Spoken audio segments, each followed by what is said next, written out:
And we are live, back with another live stream, man. Match week 4 of the English Premier League, season 22-23. And we're off to a very, very good start to the season. Some exciting games, some really good goals, some controversial moments, teams under pressure, teams doing well. And it's going to be a long season with a World Cup in between. Champions League, League Cup, FA Cup, all that good stuff, man. Look, there's a lot at stake. And let's see who's going to come out on top this season. Last season, it was Man City. Liverpool took the cups. Liverpool got to the Champions League final. Man City failed yet again in the Champions League. Bring it on, man. Bring it on. So, big up to everybody watching the live stream. And for those watching the replay, thank you very much for tuning in to yet another one. Guys, we have 10 games to preview. I'll give you my prediction at the end of each preview. This is more a preview show than a prediction show, to be completely honest, when you really think about it. Because if it was a prediction show, it would have been about 20 minutes long. You see what I'm saying? 2 minutes each match, give you my thoughts, and let you know who I think is going to win. But this is more than just prediction, hence why it says match week 4 preview. All right. So big up to everybody. Michael Olapido, the awesome BLE, Jordan Hyman, all those who comment already, guys. Make sure you smash up the thumbs up button for the live stream. We are going to get right into this. No delay. So what we're going to do, we're just going to take a look at the results from last week and take a look at what the table, is shaping up like, and the leaderboard, who's scoring the goals and whatnot. We're going to do that really quick. We won't take super, super long on that. So the last game of match week 3, Man United picked up a shock defeat over Liverpool, a shock win, inflicted a shock defeat over Liverpool 2-1, while Leeds also inflicted a shock defeat over Chelsea 3-0. West Ham was brushed aside by Brighton 2-0, while Newcastle and Man City played to a thrilling 3-3 draw. Spurs had to grind their way to a 1-0 win over Wolves, while Crystal Palace came from behind to defeat Aston Villa 3-1. Everton had to grind out a 1-1 draw against New Boys Nottingham Forest, and Fulham and Brentford played to a very, very good London derby where Fulham came out 3-2 victors. Southampton are laughing because they're getting their revenge slowly against Leicester City with a 2-1 win, and Arsenal started the week off with a brilliant 3-0 victory over Bournemouth. So this is what the table looks like going into match day 4 or match week 4. Arsenal on top, perfect with 9 points. Man City is second with 7, still unbeaten. Leeds are third with 7, still unbeaten as well. Another unbeaten team, Tottenham Hotspur, in fourth with 7. And Brighton also with 7 points in 5th, also unbeaten. The other unbeaten teams in the league so far includes Newcastle United in 6th with 5 points and Fulham in 7th with 5 points. So for Brentford, they're 8th with 4, Crystal Palace 9th with 4, and Nottingham Forest rounds off the top 10 with 4. In the bottom half of the table, however, we have Southampton, 4 points, 11. Chelsea, 12th with 4 points. Aston Villa, 13th with 3. Man United, 14th with 3, coming off the bottom of the table. Bournemouth, 15th with 3. Liverpool, oh man, this is not good. Unprecedented, 16th place after 3 matches. They have a lot of work to do. 2 points. Everton just behind them with a point in 17th. And in the relegation zone, guys, Wolves with 1 point, Leicester with 1 point, and West Ham without a goal and a point this season. So in terms of stats, let's take a quick look at who's scoring the goals so far. So Rodrigo Moreno leads the goal scoring charts with 4, while Erling Haaland has 3, Alexander Mitrovic 3, Will Zaha with 3, and Che Adams, Josh Da Silva, Gabriel Jesus, Pascal Gross, Ilkay Gundogan, and Harry Kane rounds off the top 10. In terms of assists, Kevin De Bruyne, the midfield maestro, with 3, Gabriel Jesus with 3, Jack Harrison with 3, the likes of Jensen, Perisic, Alon Maxima, Ivan Toney, Watkins, Granit Xhaka, and Joel Linton round off the top 10. Clean sheets, we have Nick Pope with 2, Ramsdale with 2, Robert Sanchez and Edison with 2.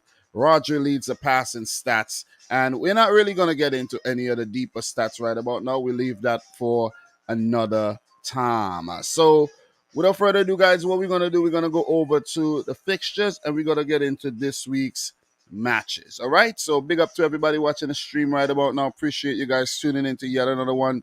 You guys are the real deal. I was actually supposed to do this last night, but I was so tired. And the fact that I did the Champions League live stream on Wednesday and I was busy all week, I was like, nah, man, I'm going to take a break. So, here I am one night before the Saturday matches. I usually like to give the live stream a day to marinate, but it's okay, man. It's okay. It's not a big deal. Late night stream, it's better to get it done, talk about these games, than to miss the match week preview all together. So look, we're gonna get through these matches. So I'm going to start with the Southampton Man United game. Usually I'll leave this for the back end, but we're going to kick this one off with a very, very important game. Southampton versus Man United. Both teams coming off of wins in their previous games, with Southampton picking up a 2-1 victory against Leicester. And Southampton were also victorious in their EFL Cup match where they defeated Cambridge 3-0. Che Adams scored twice in that game, just like he scored twice against Leicester City.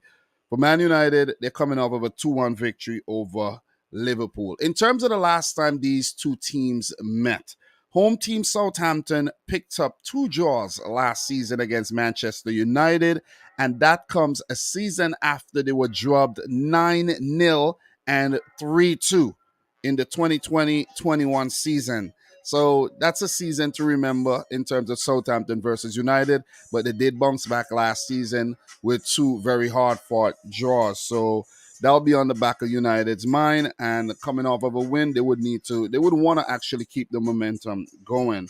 So, guys, another thing that I want to talk about right now is the managers, Erik ten Hag versus Ralph Hasenhuttl, coming up against each other for the first time.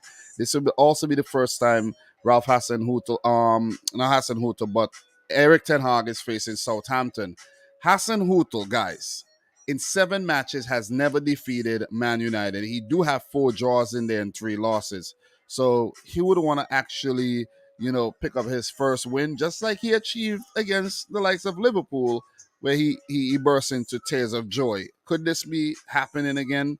Let us wait and see. So all-time Premier League results, guys, in terms of the head-to-head: 7 wins for Southampton, 11 draws, and 28 wins for Manchester United. So those are some very key stats before we actually get into the squad. So in terms of how the teams are looking to bolster their respective squads, for Southampton, they're interested in signing Ainsley Maitland-Niles from Arsenal, and they're looking into James Garner, a young midfielder from Manchester United.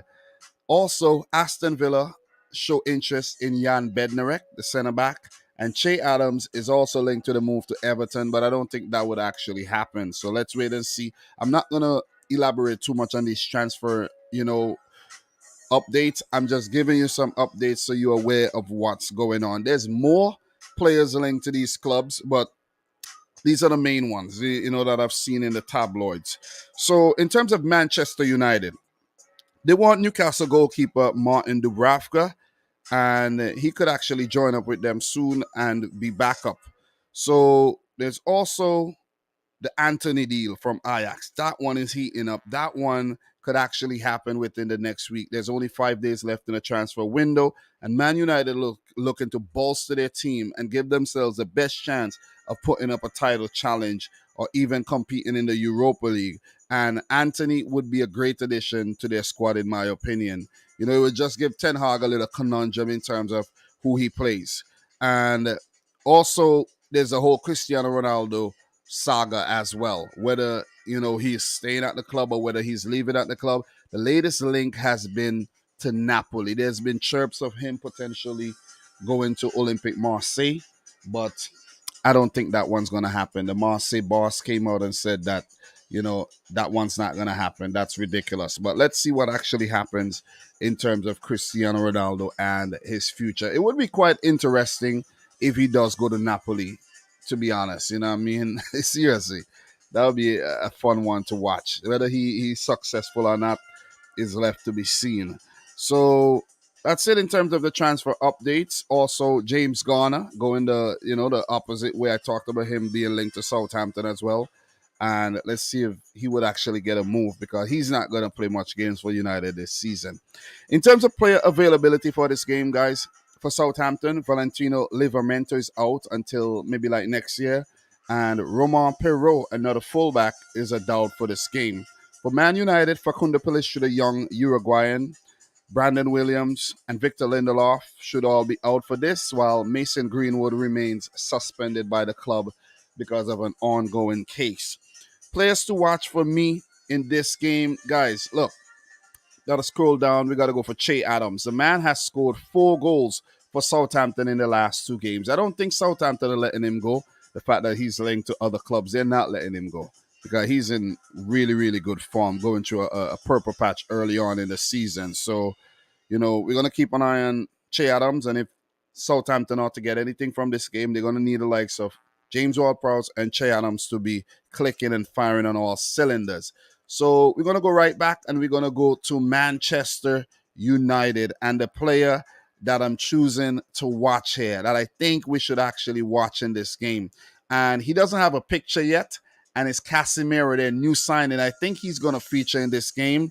He's 30 years old, coming off of a very, very good career with Real Madrid, where they asked him if he's going to be okay with playing in the Europa League. The man said, listen, man, I have 5 Champions Leagues. It's okay. It is fine. I'll be okay. So I like that reply. And let's see if it actually helps out Manchester United.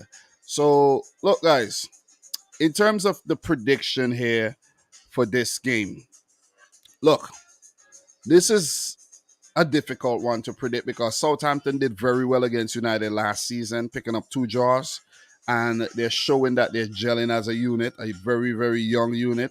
A lot of new talent brought into the squad, guys like Bazunu and Bella Kochap, the likes of Sekou Mara, young Romeo Lavia in the midfield, and, a few more prospective players coming through, and with the experience of Che Adams and James Ward-Prowse. So they're looking good. They're showing fight, a little bit of comeback ability, a little bit of feistiness, and Ralph Hasenhuttl is a very, very good manager tactically, as well as just never giving up on his team. So it's going to be a tricky match for them because United have their tails up after defeating Liverpool, and they would want to continue this momentum. I think Ten Hag, he isn't going to experiment too much with his 11. We might actually just see one change with McTominay going out and Casemiro coming in. I don't see other changes actually happening. Rashford scored a goal. Sancho scored a goal. Ilanga, that could be a questionable place as well where Martial could slot in. But otherwise, I think United, did really well in front of their fans against Liverpool. And now they travel with the Southampton. They have to keep that momentum going. And I think they're going to actually win this game. The likes of Bruno Fernandes look very, very determined. Christian Eriksen. This is a game that could be for him, a less intense match where he could do his thing on the ball. So I'm going to go for United to win this game 2-0. Defensively, they're going to be sound, keeping a clean sheet, in my opinion, where Varane and Lisandro Martinez played very well in the last game along with Malacia and Dallo. I don't see Harry Maguire featuring, from the start, and Cristiano Ronaldo may yet be on the bench if he's still a United player. So I'm going to go for 2-0 to United. A big call, but, it's only fair to predict them to win this game. Look, we have Awesome BLE saying Southampton 1, United 1. It could well turn out to be so, but I'm just going for a United 2-0 win in this one. So with that being said, guys, we are going to keep it moving. But before we do, let's talk about who the teams play next. For Manchester United, they will come up against Leicester City on the road on Thursday. So that's a midweek game. As for Southampton, they do have 2 difficult games, a United match, and one coming up against Chelsea on Tuesday. So good luck to both teams. All right. So big up to everybody once again in the chat. Make sure you guys smash up the thumbs up button. DeAndre Small, Rondell Brown, coming out of Trinidad. Big up to you, man. Marcel, how are you doing? Thanks everybody for coming through, guys. Appreciate the love, appreciate the support on this late night Premier League match preview. All right, so we're not gonna delay. We're gonna keep it moving. We got a lot of work to do, and we have to, get these through. I'm not gonna linger. I usually linger and play around and go down rabbit holes and off tangents, but not tonight. I'm gonna try not to do so tonight at all. So we're gonna get into the next game, guys, and that's a big clash between Chelsea and Leicester City. So in their last game, Chelsea got defeated 3-0 by Leeds United. And for Leicester, they lost as well against Southampton. So both teams coming off of losses and would want to get back picking up points. So it's going to be a scrap. For Leicester, they drew 0-0 against Stockport in the EFL Cup, but did win on penalties 3-1. We're not going to get into the EFL Cup matches too much, though. In terms of their last meeting, the last game ended in a 1-1 draw, while the previous match finished in a 3-2 win, a 3-0 win, pardon me, for Chelsea. Leicester do have 3 wins in the last 10 games against Chelsea, 2 coming in the Premier League, and 1 in that infamous FA Cup final with that worldly scored by Yuri Telemans. So, this is going to be a very, very important game. All games are important, but this is a heavyweight clash. 2 former Premier League champions, of course, coming up against each other. Thomas Tuchel against Brendan Rodgers. This should be the 5th meeting where Thomas Tuchel got 2 wins, a draw, and a loss. And in the same record against Leicester City. While for Rodgers against Chelsea, he has a very, very, very poor record with only 2 wins, 9 draws, and 9 losses in 20 matches. So he needs to improve on that for sure. All-time results read 32 games overall, 16 wins for Chelsea, 6 for Leicester, 10 games ending in a draw. So Leicester have not lost more than half of their games against the Blues, which is a very, very, very, very good stat. So, look, in terms of transfer updates, this is very interesting because, we got a player from one club, looking to go to another. And, so this is a very, very interesting transfer update session here, guys. So, look, for Chelsea, Michy Batshuayi is linked to a move to Italian club Salernitana, and they're currently negotiating that deal. That could be a loan deal. While Hakim Ziyech is linked back to a move to Ajax. And that deal would only go through if Anthony moves to Manchester United. Also, Chelsea want Rafael Leao of AC Milan. He's been linked to them. And Rafael Leao has a 150 million euro buyout clause. So AC Milan are saying that they feel comfortable that they will keep the player because of that buyout clause, that cushion there. So let's see if Chelsea going to splash the cash, or is Rafael Leao would remain an AC Milan player this season.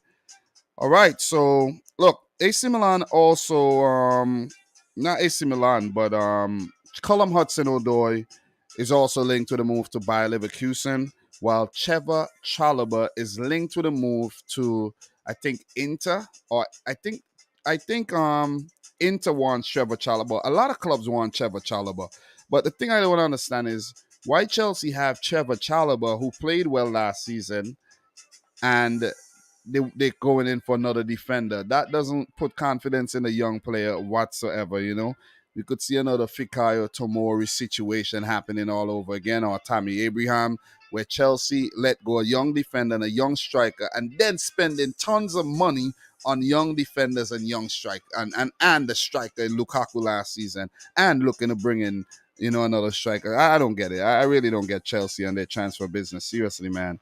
So these are just the latest, guys. These are just the latest because there's other transfers, but as I do these previews, I just give you updates on the newest ones. Also, Emerson Palmieri joined West Ham United, and Chelsea is still chasing Wesley Fofana, Pierre-Emerick Aubameyang, and Anthony Gordon. Okay, and Everton in the Anthony Gordon deal say they want, if Anthony Gordon is to get sold, that they want the deal sweetened by including Amanda Broja or Conor Gallagher on loan, so the deal could actually go through. So let's see if Chelsea actually completes these deals within the next 5 days. The Aubameyang, the Anthony Gordon, and the Wesley Fofana deal. Chelsea are indeed splashing the cash. As for Leicester, the whole Wesley Fofana situation, the saga, Chelsea are up in their bid for him, so Leicester may finally just agree to that deal. But in the meantime, Wesley Fofana is actually training with the under 23 team, so he won't feature in this match between the two teams that are negotiating for him. Yuri Tillemans also heating up, and he's been linked to the move to Arsenal. That could actually happen. And Boubakary Soumaré is linked to a move to Crystal Palace. So that's the transfer updates for both clubs as we move on to the player availability. So for Chelsea, N'Golo Kante, Mateo Kovacic, all out. Kalidou Koulibaly serving a one-match suspension. Amanda Broja, doubtful, and Marcos Alonso is still actually negotiating that transfer with Barcelona and most likely won't feature here. For Leicester, Ricardo Pereira, Bertrand Traore, these players remain out injured, while James Maddison is a doubt. That's a big, big deal. And Wesley Fofana is with the under-23 team. Player to watch for both teams, guys. For me and for the Chelsea team, Raheem Sterling. And the reason why I'm going for Raheem Sterling is because he had chances to score so far and he's not been clinical at all. And as a Man City fan, I've said that I'm absolutely happy that he left the club and he's at Chelsea, and he could frustrate the Chelsea fans with missing sitters. And he's already doing that. This player, right? This player, I'm going to elaborate a little bit on this player, right? Because he said that he's leaving Man City for Chelsea for game time. For game time, All right? Game time. And the man's been playing tons of games for Manchester City. You guys see what I'm talking about? Look, you see right here. Look at that. Look at that. The man, listen, the man played about 60 games. If I'm not, he played a lot of games. No, maybe not 60, but he played a lot of games. Why does it say 24 Champions League matches? We didn't play 24 Champions League games last season. But look, he played a lot of games. You see what I'm saying? He's getting a lot of game time. And I don't know. Sterling is a bit selfish. So you need to cut that out. And if he doesn't, he'll have a very torrid career at Chelsea. Let me put that out there one time. So the pressure is definitely on for him to deliver. For Leicester City, look, one man. I think if he does well, Leicester skin Chelsea on the day, and that's Jamie Vardy. Chelsea's defense is going to be very suspect with Koulibaly out, Thiago, 38 years old. Reece James could be a little, adventurous at times. And Jamie Vardy could pounce on all that. So Leicester going to need a talismanic veteran, legendary striker to be unsung on the day if they are to undo Chelsea. So these are the players to watch. So look, in terms of my prediction for this one, man, look, Leicester aren't playing well, in my opinion. Chelsea, let's not even start. You see what I'm saying? Thomas Tuchel does not know his best 11. Let me put that out there one time. He's going to chop. He's going to change. And he's very unpredictable. I don't even know what he's going to do for this game. I really don't know. He might start Ben Chilwell, or he might start Cucurella. You might see Aspilicueta, or you might see Trevor Charles. Who knows? Who knows who you're going to see? But the fact that N'Golo Kante is injured, Koulibaly is now out, Sterling, Havertz, Mount, these guys are misfiring up top. They're not clinical enough. They're not taking their chances. It's very hard to predict a Chelsea win for this game. And for Leicester, they could be very, very dangerous. They could be a team that could, catch you slipping and pick up 3 points off you on the day. I know, trust me. And I think I can't predict the Chelsea win here. I'm going to have to go for a draw. I'm going for a 2-2 draw in this one, a high-scoring draw. I think Chelsea are going to struggle to, deal with Leicester's attack. And when Chelsea go forward, Leicester's very suspect defense right now is going to also, struggle. So I think it's going to be a back and forth game, very open game of football where none of these teams are going to back down from the challenge and they're going to cancel each other out on the day. 2-2 is my prediction. Another disappointing result for Chelsea. And for Leicester, I think this would be a positive result where Brendan Rodgers is actually under some, pressure right about now to get points and big results. And against Chelsea, a point I think is a massive, massive, massive result here. So look, if James Maddison features, I think it will be easier for Leicester. If he doesn't, I think they'll struggle a little bit. And with Tillemans not even, factoring into the team dynamic these days, would make it a little difficult for Leicester. But players have to step up. You know what I'm saying? Dewsbury Hall, he got to step up.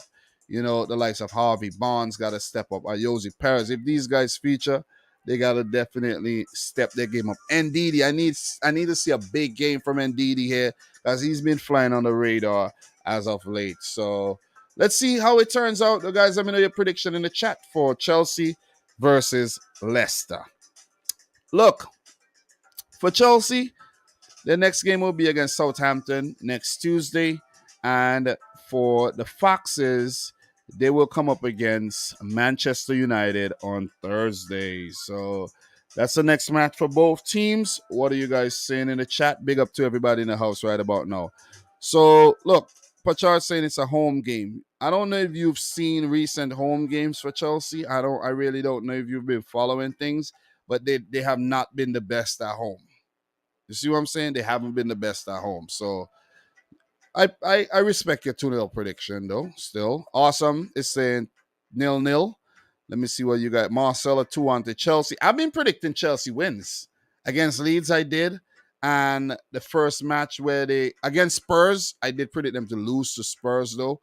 But the first game that they played, I predicted them to win that game. They ended up winning it. So I don't have anything against Chelsea really, but I actually, have something against them in terms of the Champions League.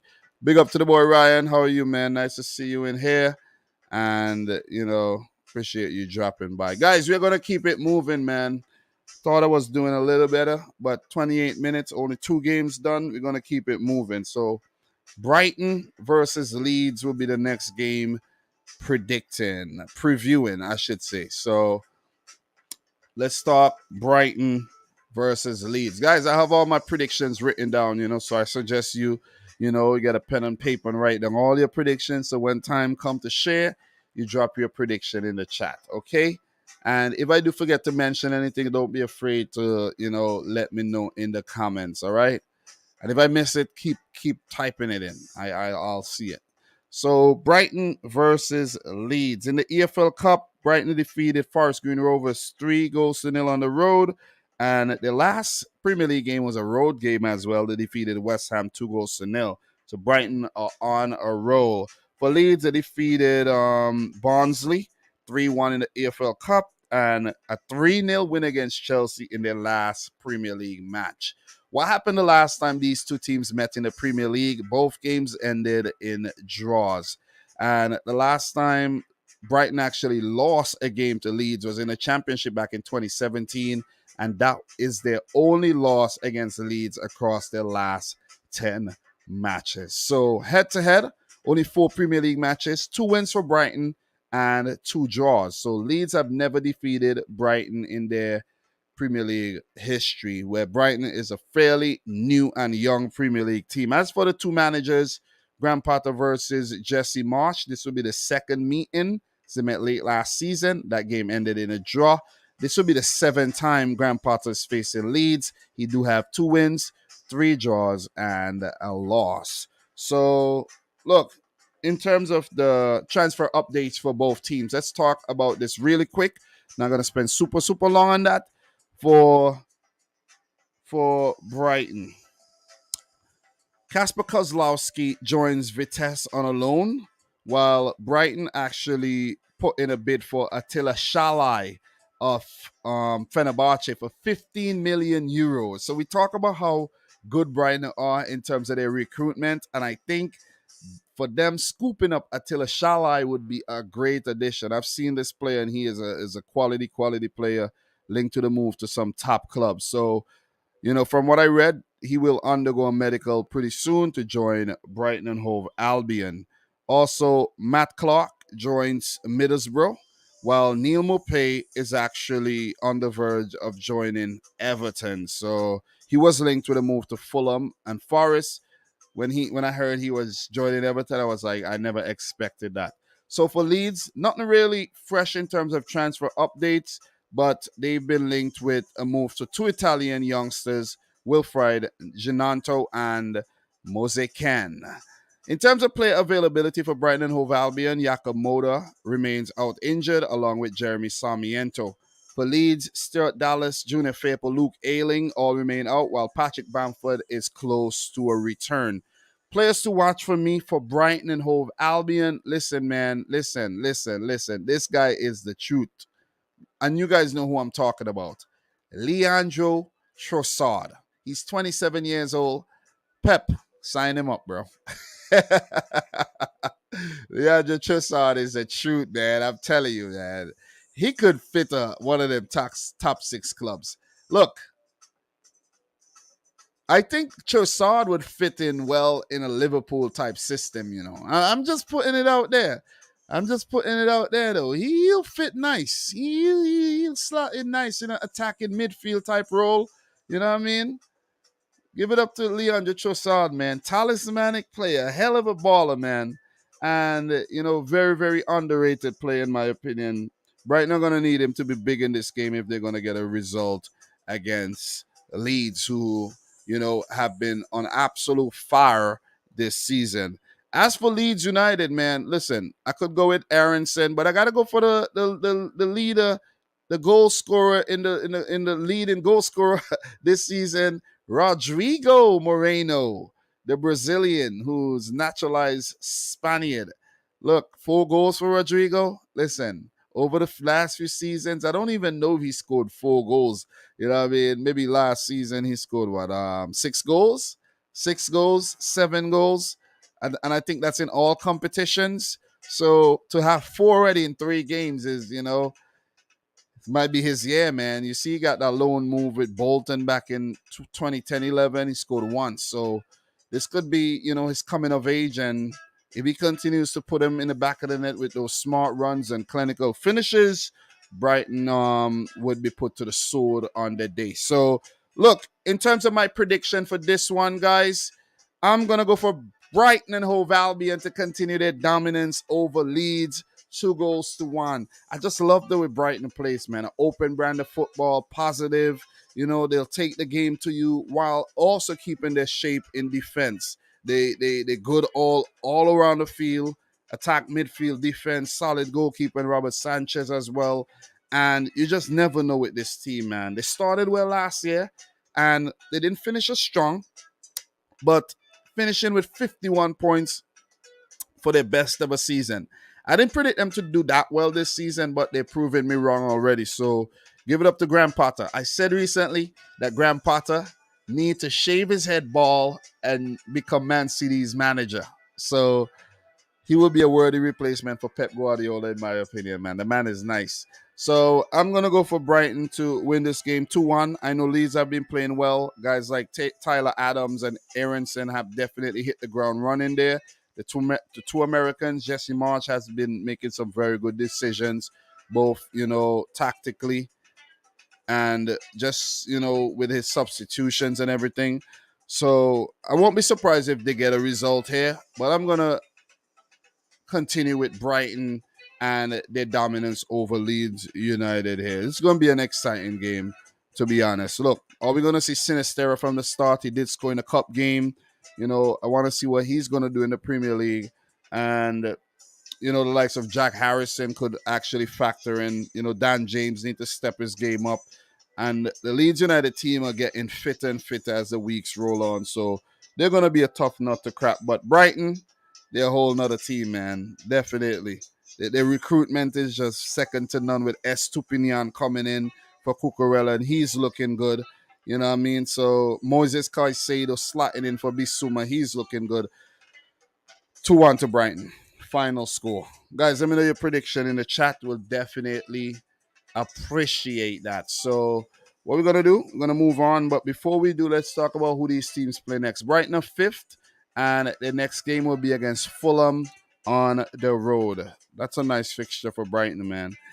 As for Leeds United, their next game coming up would be against Everton next Tuesday. So all the best to both teams, and may the best team win. So appreciate everybody in here once again, man. Make sure you smash the thumbs up button for the live stream. If you're watching the replay, thanks again for tuning into yet another one. You know, if you're multitasking, listening to this while you work or you do some chores around the house, I do appreciate you tuning in, man. You know, you are the real deal. Make sure you take some time to smash the thumbs up button. Let's see if we could get up to 50 likes for this preview, guys. I will definitely appreciate that. It's a bit late, you know what I mean? I must admit that, because by the time we blink, the games are here early tomorrow morning for me. You see what I mean? If you're in Europe, it's only maybe about 8 hours away, most of these games. So I do apologize, but still, I was only looking out for my health, man, because I was tired yesterday. And I was like, nah. Guys, I put a lot of work into these, you know what I'm saying? Just so you know, to put together all this information for these previews, it's a whole lot of work. So Peaceful Panda, 2-1 Leeds. Awesome, 1-1. Aaron is a beast, says Michael Olapido. So Pachar said, Dom, do you see Chelsea getting a strike? I just talked about Chelsea, bro. Just talked about them. They're getting Aubameyang. I just talked about them. Blake Football Meat is saying 3-0 Brighton fan to Leeds. So you think y'all are going to lose. Okay. All right. Let's see. Philip Bidwell, big up to you, man. Nice to see you. 3-3. Marcel is saying Brighton to win 3-2. What else we got here, man, in terms of prediction? Anything else? Guys, don't be afraid to drop your predictions in the chat, okay? So without further ado, we're going to keep it moving, man. And I'm actually going to do these in the order of how I have them here. But I'm going to save, the City and the Liverpool game for towards the back end. So with that being said, we are going to move on to Brentford versus Everton. So Brentford versus Everton here. So two teams, Brentford coming off of a loss, Everton a draw. They need points. They definitely need points. So look, in the EFL Cup, Brentford defeated Colchester 2-0, and in their last game, they lost to Fulham 3-2. As for Everton, they defeated Fleetwood Town 1-0 in the EFL Cup, courtesy of a goal by Damari Gray, who also scored in a 1-1 draw against Nottingham Forest. So Gray has slowly become the talisman in the absence of Richarlison, who went to Spurs, and Dominic Calvert-Lewin, who remains out injured. As for the last meeting between these two teams, last season, Brentford defeated Everton 3-2 in the first game, and they also in the last game, and they defeated them 1-0 in the previous match. So they actually pulled off a double over Everton in their first ever season in the Premier League, where Everton did struggle and almost got relegated last season. Everton and Brentford did meet in the FA Cup 4th round, where Everton smashed Brentford 4-1. And they did meet back in 2010 in a third round EFL Cup match, where Brentford won that game 5-4 on pens. So Brentford have been getting the better of Everton in their recent meetings, all right, to say the least. Thomas Frank versus Frank Lampard here. So this will be the 4th meeting between the both managers. 1 draw, a loss, and a win apiece. And for Lampard against Brentford, 2 wins, a draw, and a loss. Frank against Everton, 2 wins and a loss. So you can see the all-time Premier League result there. 2 matches, 2 wins for the Bees, Brentford. So look, let's talk a bit about players and their transfer updates right about now. So for Brentford, there's actually no transfer updates for them. I scoured, and didn't find anything. So let's see if they make any other signings or if there's any outgoings. So look, I see Zanka name here. I don't know if they re-signed him because he was actually released. So maybe he signed up a new contract again. So yeah, that's a weird one. Got to look into that a little bit more. But for Everton, Neil Maupay to join Everton, and he's coming in from Brighton. He was linked to Forest and Fulham, but Everton are signing him up for about 15 million euros. Look, I don't like the signing. I don't think Maupay is the answer. But Everton are a bit desperate here, man, and they need somebody with Premier League experience. But Maupay is very far from clinical. He would have a 200 shots for the season and score like three.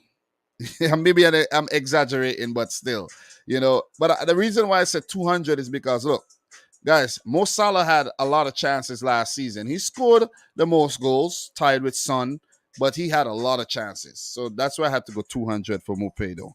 So, look, also, Everton is still keen on Blackburn's Chilean international, Ben Brereton Diaz. Let's see if he goes to Everton. Still, I doubt, but let's see if that goes through. Jean-Philippe Gibamar also joins Trabzonspor on loan from Everton, and Everton is still chasing Idrissa Gueye and James Garner from Manchester United.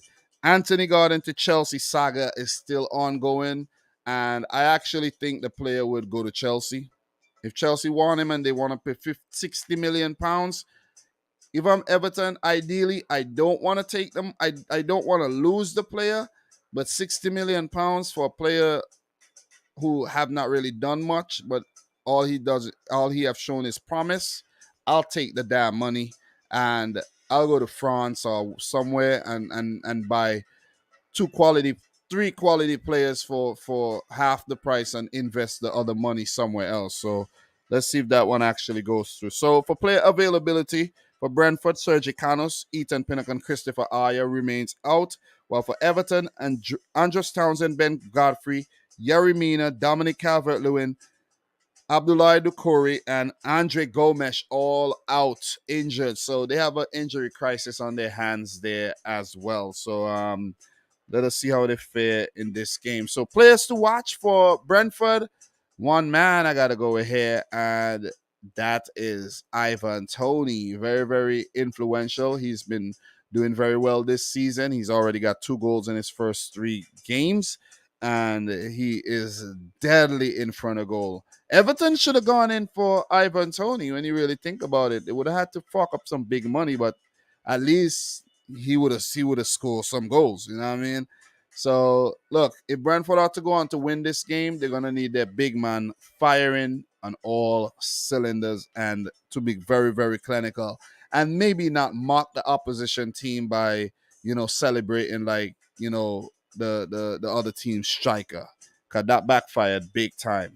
So for Everton, look, the player to watch is the man on form right about now, and that is no other than Demari Gray. They got him for cheap from Bayer Leverkusen. He's a former Leicester City man with a Premier League title, in his CV. So he got a lot of experience. He's been around the league for some time. 26 years old. That means he's been around for the last maybe like he's at least the last 7 years. He's been around. You know what I mean? So 6 to 7 years. So he got a lot of experience, and he is showing the experience in the absence of Dominic Calvert-Lewin and lack of a clinical forward. He's definitely putting his hands up and making things happen here for Everton. So look, in terms of my prediction for this game, guys, Brentford, they've started the season out very well. You know what I mean? You got to give him that. Definitely. And Everton, I think they've played well in their 3 games without a lot of luck, and the luck did come their way when they picked up that draw against Forest, their only point this season. This is a game where I see like they will play well again. They will play well. I think they need to involve Amadou Onana from the start. They have to put their best team out there. You see what I mean? They're gonna be very defensive because of the lack of of goal scoring options. But if Anthony Gordon is gonna feature for what potentially might be his last game for Everton, or I don't know if he's gonna feature. I don't know if the transfer is very close and they're gonna look to not risk an injury. So I don't know, but he's gonna need a big performance as well.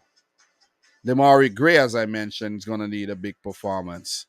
Everyone's gonna need to come out and play their part because look, Everton, I think, are in trouble. I did predict them to survive, but low in the table. They need wins. They really, really, really need wins. They're in a lot of trouble right about now. I could say this 100 times. Everton are in trouble and they're looking desperate. Are we going to see Neil Mopay if the transfer is completed already? I don't think so. I think that is still in the works. But I'm going for a 1-1 draw for this game. Everton to grind out yet another draw. And maybe this time they'll come from behind again or lead and then give up the lead. But I'm not confident in them winning this game just as yet. And Brentford, they look like a team that will give a lot of trouble, but still they'll give you chances. They definitely will give you chances. They play a very, attractive brand of football. So I'm gonna play it safe and say a 1-1 draw. Both teams share the spoils, and I think both managers will be very, very happy with that one. Guys, let me know your prediction in the chat. We'll definitely appreciate that. So, in terms of both teams here, so for Brentford, they're in eighth. The next game will be a London derby against Crystal Palace.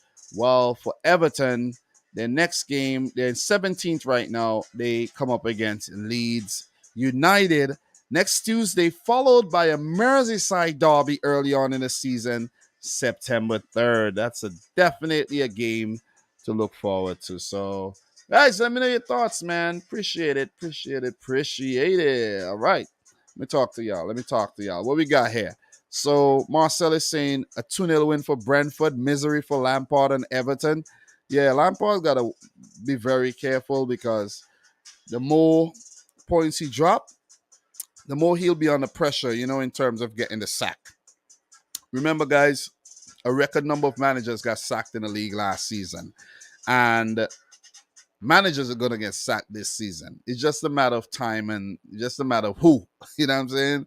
I'm curious to see who's going to get sacked. And Lego do this saying also, yes, Zanga signed a new contract with Brentford August 22nd. Thank you very much for that update, though I do appreciate that. So Jonathan Rincon is saying, I told you Everton were going to get relegated. It's only 3 games. No one's relegated yet, man. No one's relegated yet.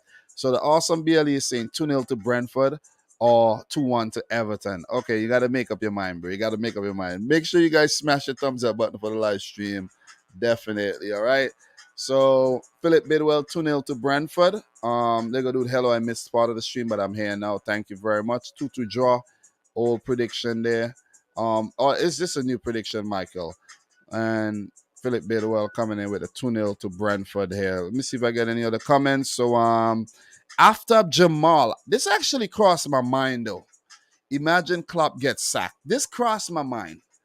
And the only situation in which Klopp gets the sack is if Liverpool goes about 10 games, no wins, right? No wins. A few draws in there, no wins. And then 15 games, the same things happening. Relegation form type stuff, right? Maybe Klopp will get the sack. Yeah, listen, don't trust these clubs, man. Doesn't matter what you've done in the past. They'll sack you. Okay? I know it. Your job would do the same thing. They don't care about what you did for the last 10 years. They only care about the job now. All right? Now is all that matters. What's gone is gone. All right? But I don't think Klopp will get sacked, though. So, what are your thoughts on Leeds United so far this season? They've been brilliant. I think Jesse March has been very, very positive, and the players are definitely responding to whatever he's saying. So, also big up to Christian Santiago saying 2-0 to Brentford. Thank you very much for tuning in to the live stream.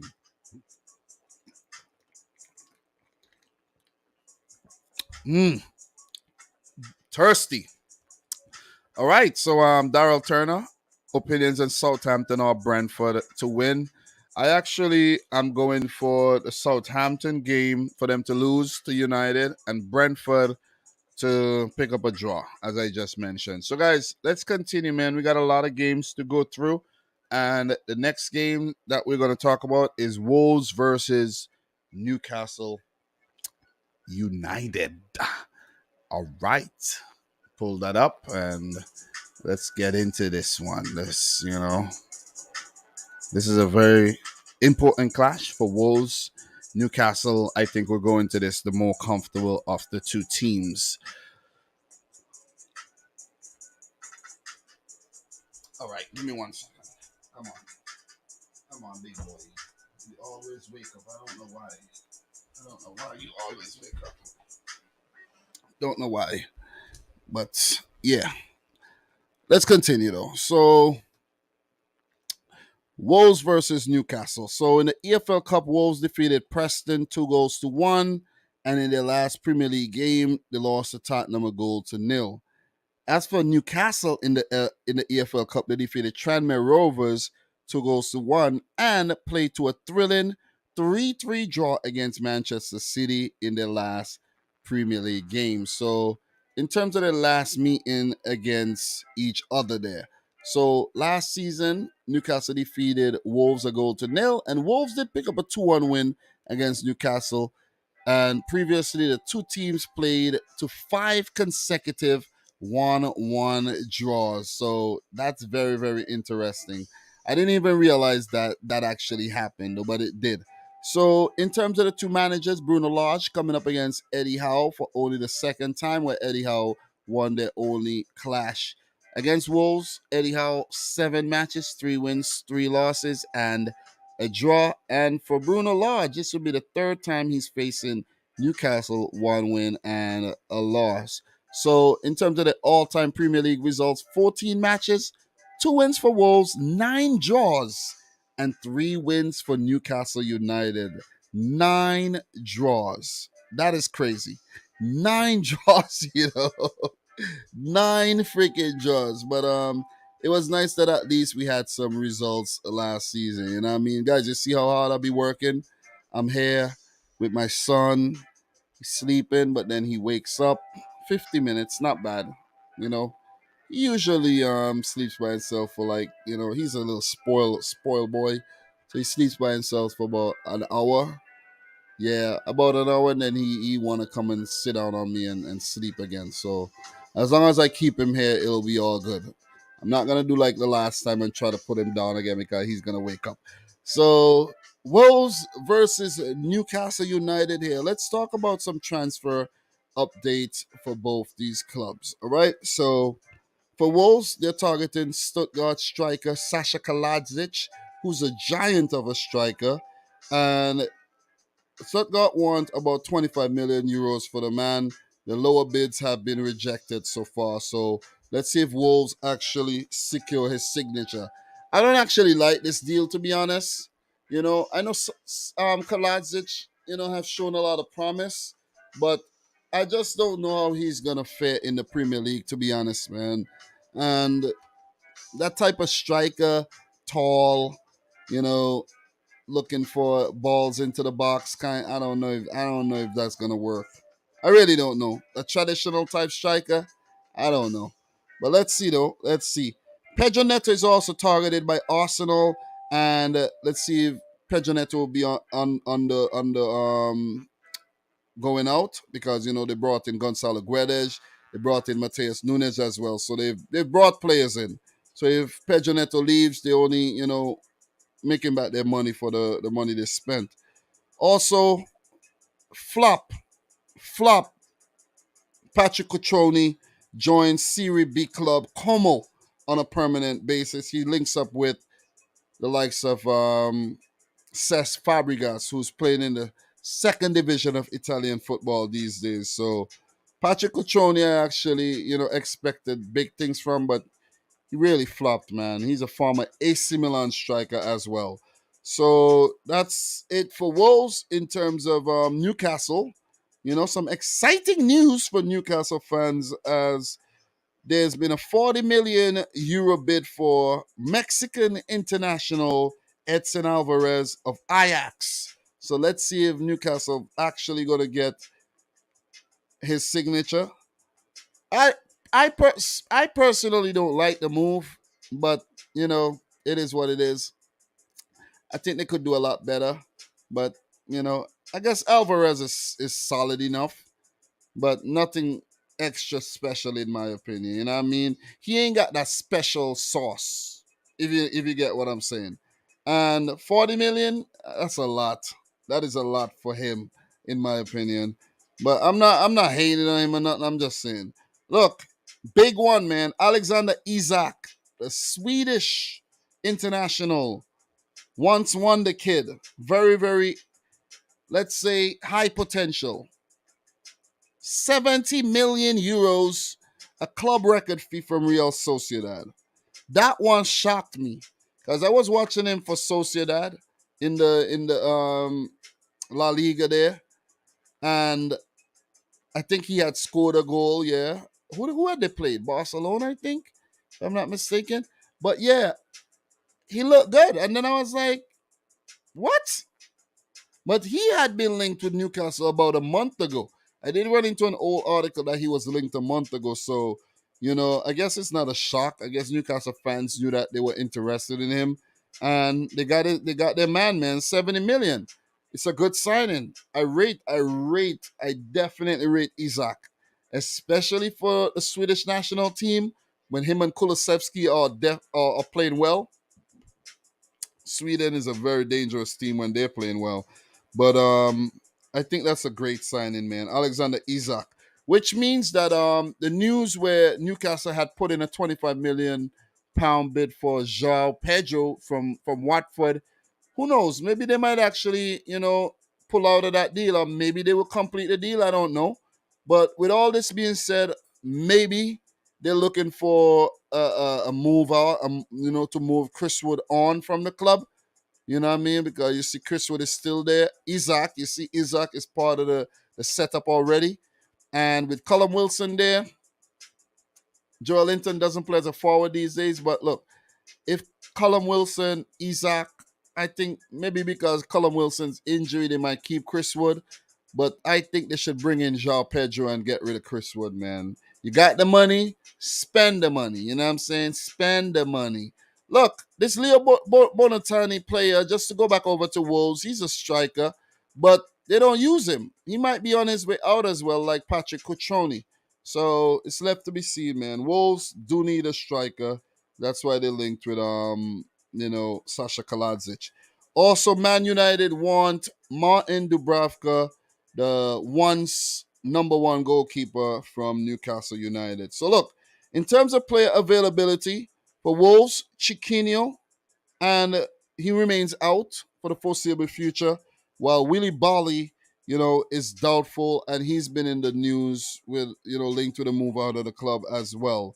For Newcastle United, John Shelby, Callum Wilson, and Emil Kraft are out, while Jamal Lascelles, Dan Burn are doubtful, and Ryan Fraser is nearing a return to full fitness here.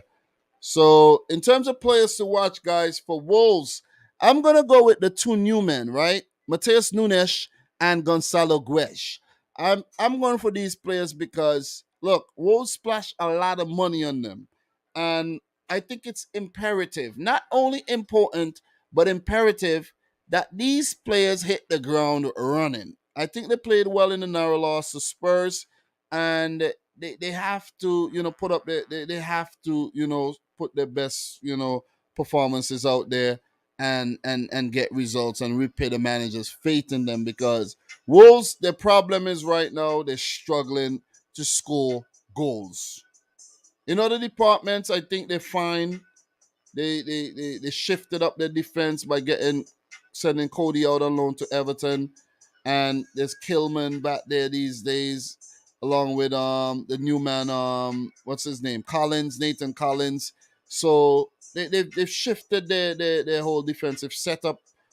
Ryan Ain't Nori, I think, need to step his game up. He's too error prone in my opinion. But look, players to watch: Mateus Nunes, the new man from Sporting, and Gonzalo Guedes, also another Portuguese international there. So for Newcastle United, man, it got to be one man. Alon Sid Maxima, goddamn, he tormented the hell out of Man City last week, and I want to see if he could follow that performance up, because You're not gonna come out for Man City and next thing now, when you're supposed to go and you're supposed to Swiss cheese up Wolverhampton Wanderers, you're out there playing games. You see what I'm saying? Getting dispossessed and all of that. So let's see if he continues his brilliance for Newcastle against Wolverhampton Wanderers. It's going to be very important that he does so. So, look, in terms of my prediction for this one, guys, with Newcastle off to a very, very strong start to the season, still unbeaten, they're looking like they actually could compete.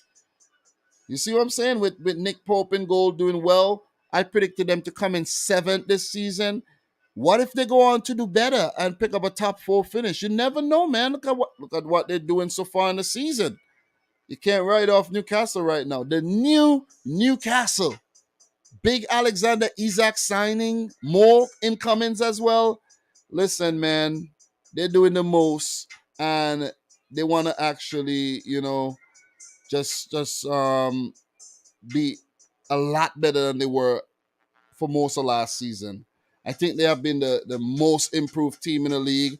And if you go back to where when Eddie Howe came to the club, he's probably up there amongst, the best in terms of the results he's picked up so far.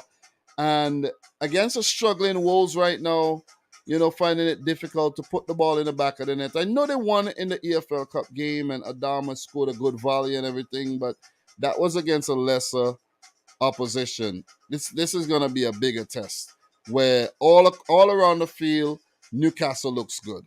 Goalkeeping, defense, midfield. The engine in the midfield is really good with the Bruno Guimaraes playing some very, very good football. And up top, look, I think Isaac is going to go right into the team. Callum Wilson is a doubt. Isaac should go right into the team. And with his skill and the pace, I think they're going to defeat Wolves. 2-1 to Newcastle, in my opinion. Great start to the season, putting pressure on a lot of the bigger clubs. And maybe I shouldn't say bigger clubs, the more prominent clubs. And they're going to look to, pick up one of those top six spots this season. I'm going to go for seventh, but you never ever know. So 2-1, hard luck to Bruno Lage and his boys. I think, they're a team that's going to start slow like they did last season and then find their form as the season progresses. If Bruno Lage manages to hold on to his job with these poor results that he's picking up so far this season. So 2-1 to Newcastle, guys. Let me know your prediction in the chat. All right. So look, in terms of the two teams and who they do play next. So for Newcastle in 6, their next game will be against Liverpool on Wednesday. That will be an Anfield. And for Wolverhampton Wanderers in 18th with a solitary point, their next game will be against Bournemouth next Wednesday. So that's a must-win game against a newly promoted side. So, guys, let me know your thoughts on this one, man. Big up to everybody in the chat. Don't forget to smash the thumbs up button for the live stream. So, boy, Dom back with yet another one. Consistency is definitely key. So, Lego dude, 70 million for Isaac is definitely paying for potential. It's a lot of money, man. But I think that's the price that Sociedad wanted if they were going to part ways with their man. You know what I'm saying?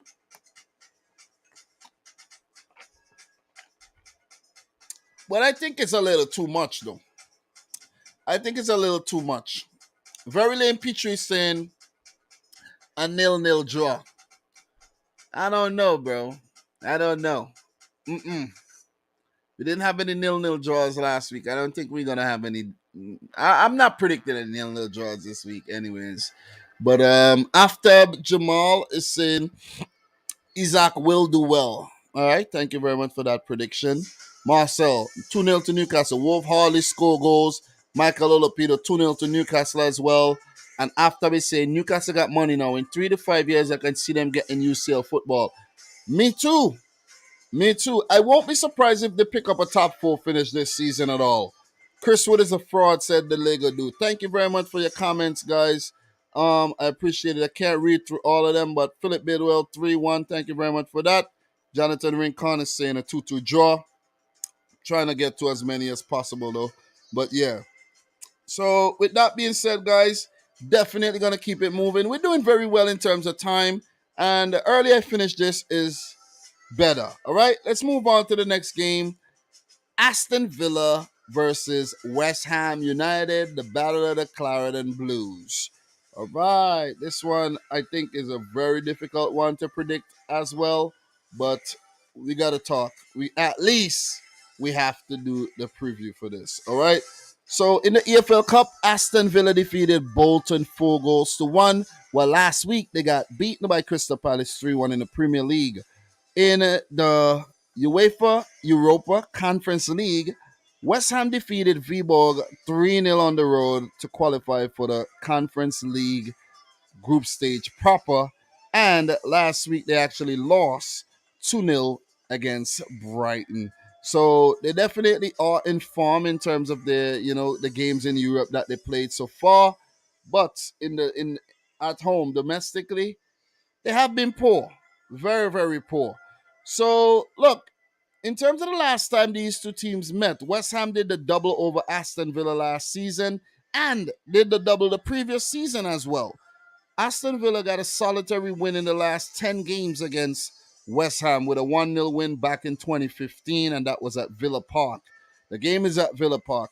If they are to pick up something, it should be in this game where they do have a solid home record in 23 games. They got 9 wins, 9 draws, and only 5 losses. All-time record, 46 games, 13 wins apiece for both teams, 20 draws. This will be the 31st time that David Moyes is managing a game against Aston Villa. He got 12 wins, 12 draws, and have only lost 6 times. So a very, very good record against Aston Villa. Against Gerrard, 1 match, 1 win. So Gerrard needs to turn his form around against both West Ham and in general, because Aston Villa have not started the season out very, very well at all. What is that? 3 games, 1 win, 2 losses. They need to really, really get their act together, man. And they need to do it quick. That EFL Cup win, that will be a boost. That'll definitely be a boost for them. But both teams played in the middle of the week. That is something that we also have to factor in. Even though squads were heavily rotated, we got to factor in some of that as well. So, look, in terms of the transfer updates for both teams, let's talk a bit about the transfers. You know what I mean? This segment is going to disappear when the transfer window closes, of course, but I will use that segment to give you any news updates, any kind of news updates when it comes to both teams. You know what I mean? I want to make these previews as informative as possible. So for Aston Villa, they're still in pursuit of Senegalese international Ismail Assar, and there will be more to follow on that. There haven't been any updates lately. That's all I have for Aston Villa for now. In terms of like latest updates, I have been updating in every single video that I do. Okay, guys, every live stream. So if you want to hear more, you could do some research on your own. Okay, but this is just the latest update. In terms of West Ham United, West Ham will sign Brazilian international Lucas Paqueta for what I heard would be around 60 million euros, if I'm not mistaken, from Olympique Lyon. I think that number is correct. Guys, let me know if that's true. Let me know if that's the figure. That's the figure that I came across. It's a lot of bread. It's a whole lot of bread. You know what I'm saying? But he's a good player. It's indeed a good player. So West Ham also wanted. I don't know if they're still in pursuit of the Belgian international Hans Van Aken, but the bid was rejected and maybe the interest is gone with the acquisition of Lucas Paqueta. But that's a really, really good signing if you ask me though. I don't know if there's gonna be any more outgoings for West Ham, but it's left to be seen though. So in terms of player availability for Aston Villa, the only player really injured right now, as of now, is Diego Carlos. Maybe there's others, but I haven't had the update as yet. For West Ham United, Naya Faguer, the new signing, remains out, while Craig Dawson is recovering from injury, and Vladimir Kufal is doubtful for this match. Players to watch. Look, for Aston Villa, guys, I'm going to go with Philip Coutinho. And the reason why I'm going for Coutinho is he's actually, falling off a little bit, a lot. You see what I'm saying? He did well on loan, deal made permanent, and he's not the same player. So he needs to step his game up. He really needs to step his game up, or he would just become that, whole situation at Barcelona again. You know what I mean? So I need Philip Coutinho to step up to help his team with his creativity and possibly chipping in with a few goals. So if Aston Villa are to do anything in this game, either Philip Coutinho or Emi Wendia, whoever plays, gotta actually, put their hand up here and perform very, very well.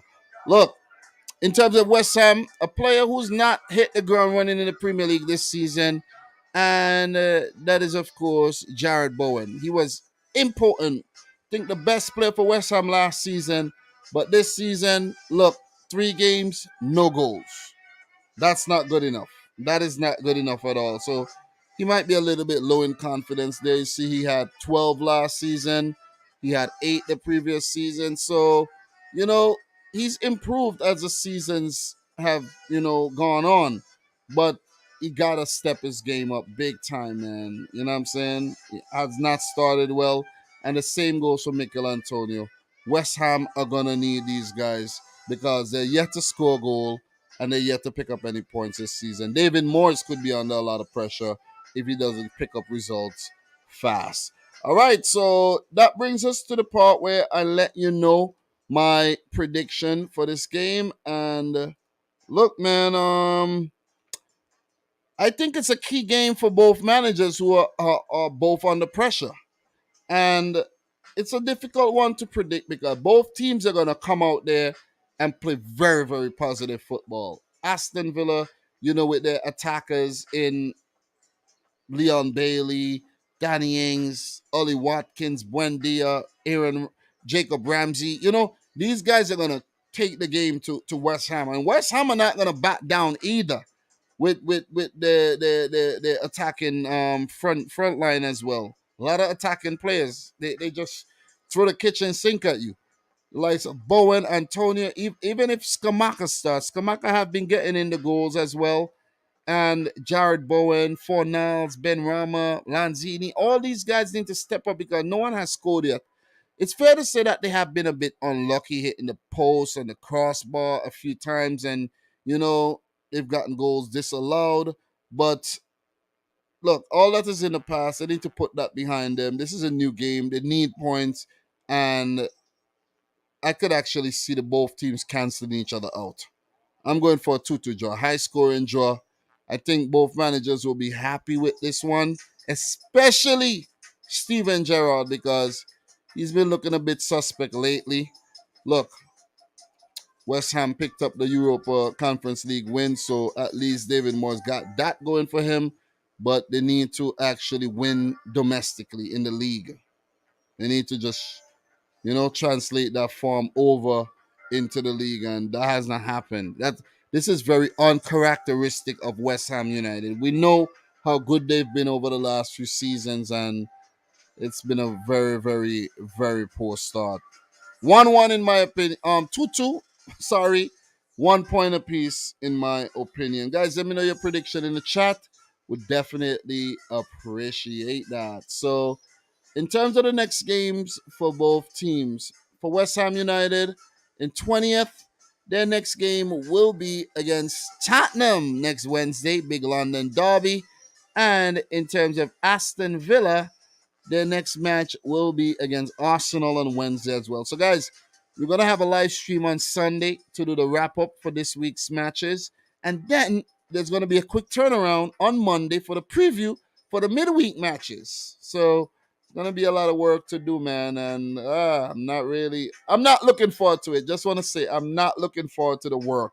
I'm looking forward to the games, but not the work that I have to put into to get the preview out at all. So big up to everybody in the chat, guys. What are your predictions for this one? Talk to me. So 2-1 to Villa, says Aftab. We got this could end up being an exciting game. 2-3, 3-3, 3-2. Indeed. Two teams in terrible form. Indeed. What we got? Karumi in the house. The team miss Mings. Nah. Mings is back in the team. They've been horrible with Mings. I forgot to mention how bad Tyrone Mings have been. Oh man, you reminded me here. So Karumi is saying he thinks it's gonna be a draw. 1-1 draw, says Philip Bidwell. What else we got here in terms of draws? Leon Bailey is the key. Leon Bailey, picked up a good assist in the previous game and a good goal in the Carabao Cup game though. So very lame pitch is saying Coutinho is giving me James Rodriguez vibes. Indeed, he is. He definitely is. So if they get Paqueta and they still keep losing, then sack almost guaranteed. Let me see what you guys are saying. Let me see. Awesome BLE 2-0 to West Ham. You guys got a lot of opinions on this game. I like that.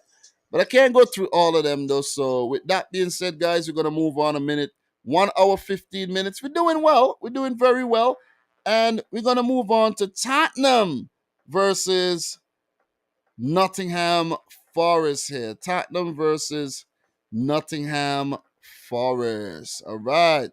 We got 4 games left. This includes this match, the Liverpool Bournemouth game, the Man City Crystal Palace game, and we got to talk about the Arsenal Fulham match. So we're doing very, very well. So let's run through this one, man. Let's not take forever on this. And I have everything I need to talk about right in front of me. So we're going to run through this. I'm going to give you the info, let you know who I think's going to win.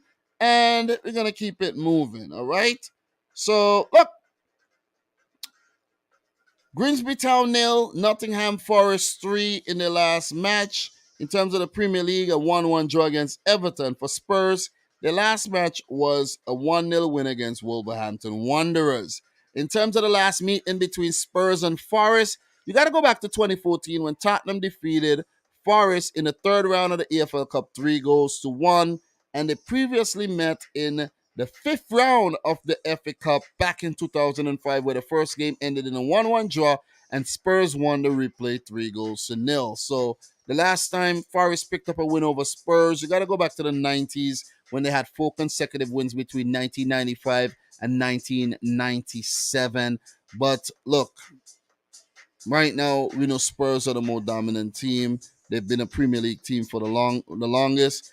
And while Forest been out the league for about 23 years, all-time Premier League results, while Forest was in the league, they definitely had the better Spurs with 6 wins, a draw, and 3 wins for Spurs. This will be the first meeting between Steve Cooper and Antonio Conte. The first time Steve Cooper will be facing Spurs, while for Conte, his second match against Nottingham Forest, where the only game ended in win, and that was a 5-1 win in the Carabao Cup third round for Chelsea. So, some good information there, you know what I mean? I hit you with that info as usual. So, look, in terms of the transfer updates for both clubs, let's talk. Look, man, for Nottingham Forest, guys, they've been linked with Serge Aurier, and he's said to be on the verge of signing a 2-year deal. This one is a shocker. And if the deal is finalized, that would be their 19th signing this season. Oh my God. You got to be kidding me. 19 signings. Someone also mentioned recently that, oh yeah, they had a lot of outgoings. I don't care, man. You made 19 signings. I don't know if that ever happened before. These are drastic changes. And if Forest does not survive, I don't know, man. I don't know. That will put the club in a very difficult position because you're bringing in all these players, and I'm pretty sure they're on decent wages. I think Jesse Lingard on high wages as well. And then these, if you got to go back in the championship, then you got to offload a lot of them. You see what I'm saying? At least until you get promoted again, and that's not guaranteed. So let's keep an eye on that, man. For Spurs, Harry Winks, who I've been talking about all season, and his absence, he's on the brink of joining Sampdoria on loan, while Sergio Reguilon is on the verge of leaving somewhere on loan. He's been linked with multiple clubs. Japhet Tanganga is also on the verge of leaving on loan. So let's see how those progress. Guys, don't forget to smash the thumbs up button for the live stream. Do appreciate everybody in here and everyone watching the replay right now. Appreciate you guys. You guys are the real deal. In terms of player availability for Nottingham Forest, Musa Niakate, their new signing, is out injured, while Omar Richards is also out.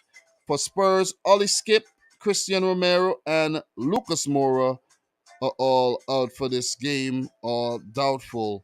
Players to watch, guys. I'm gonna go with Brennan Johnson here for Nottingham Forest. I think he started the season off very, very well. Scored in the 1-1 draw against Everton, and look, he's a live wire. You know how well he did in the championship last season, and the trick to him was if he's gonna actually hit the ground running in the Premier League, or if he would manage the physicality in the Premier League. He's only 21 years old. He's a Welsh, national, and he will be on his way to the World Cup, I'm pretty sure. So let us see what he does in the Premier League this season. And Nottingham Forest they're gonna need him if they're gonna survive.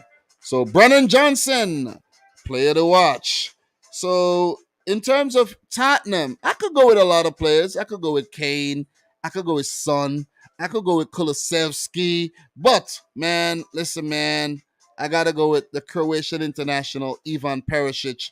He has been key in the Chelsea draw and the win against Wolves. Perisic, man, god damn, everything Perisic when they come up against Perisic. This is one of my favorite players of all time, man. Ivan Perisic will be at the World Cup with Croatia. If they are to do anything, gonna be the likes of Modric and Perisic, the veterans, to put their hand up and make things happen, man. So big up to the boy Ivan. And Tottenham made a quality signing there, if you ask me. Look, if Manchester City's transfer policy was a bit different and they went in for older guys, he would have not been a bad addition at left back, man. Seriously. But City don't sign old players like that. They don't. So Perisic, I think, is a quality signing made by Antonio Conte, who worked with the player while they were both at Inter Milan. So look, in terms of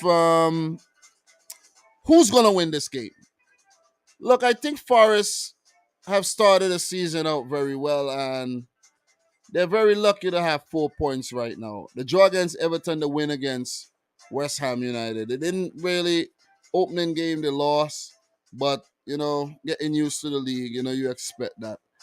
But coming up against Spurs here, I think would be a very, very, very big test for Forest, man. Huge, huge test. Good record in their previous stint in the Premier League, but this is a whole new era.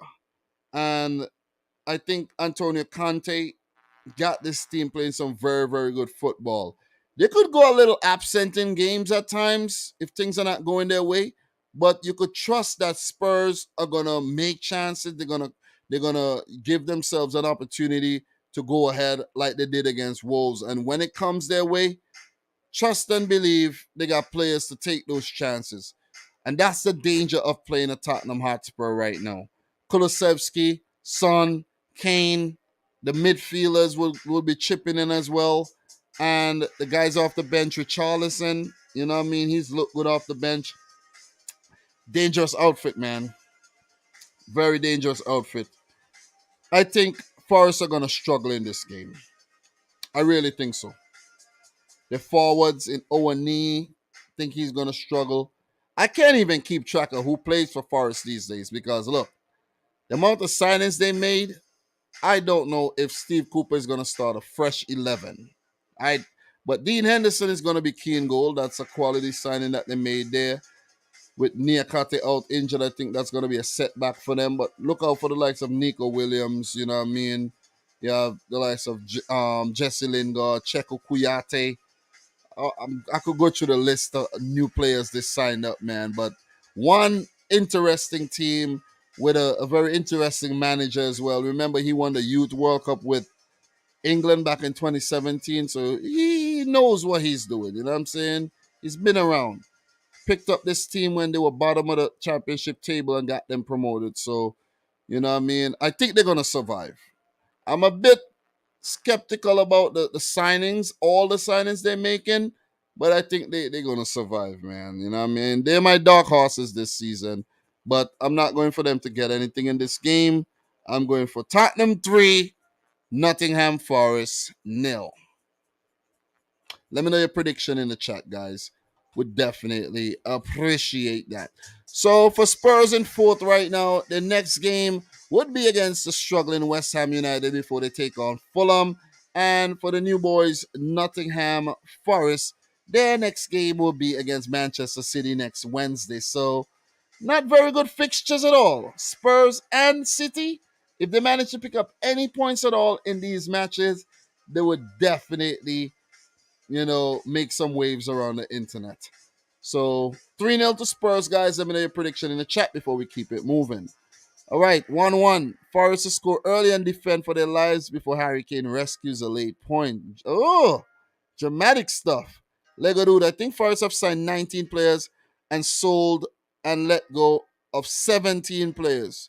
All right, I did mention that they sold a lot, but still, it's a big overhaul though. You know what I mean?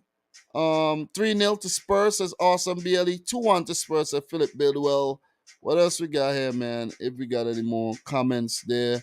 Let me read this one. Lego Dude putting a lot of effort here.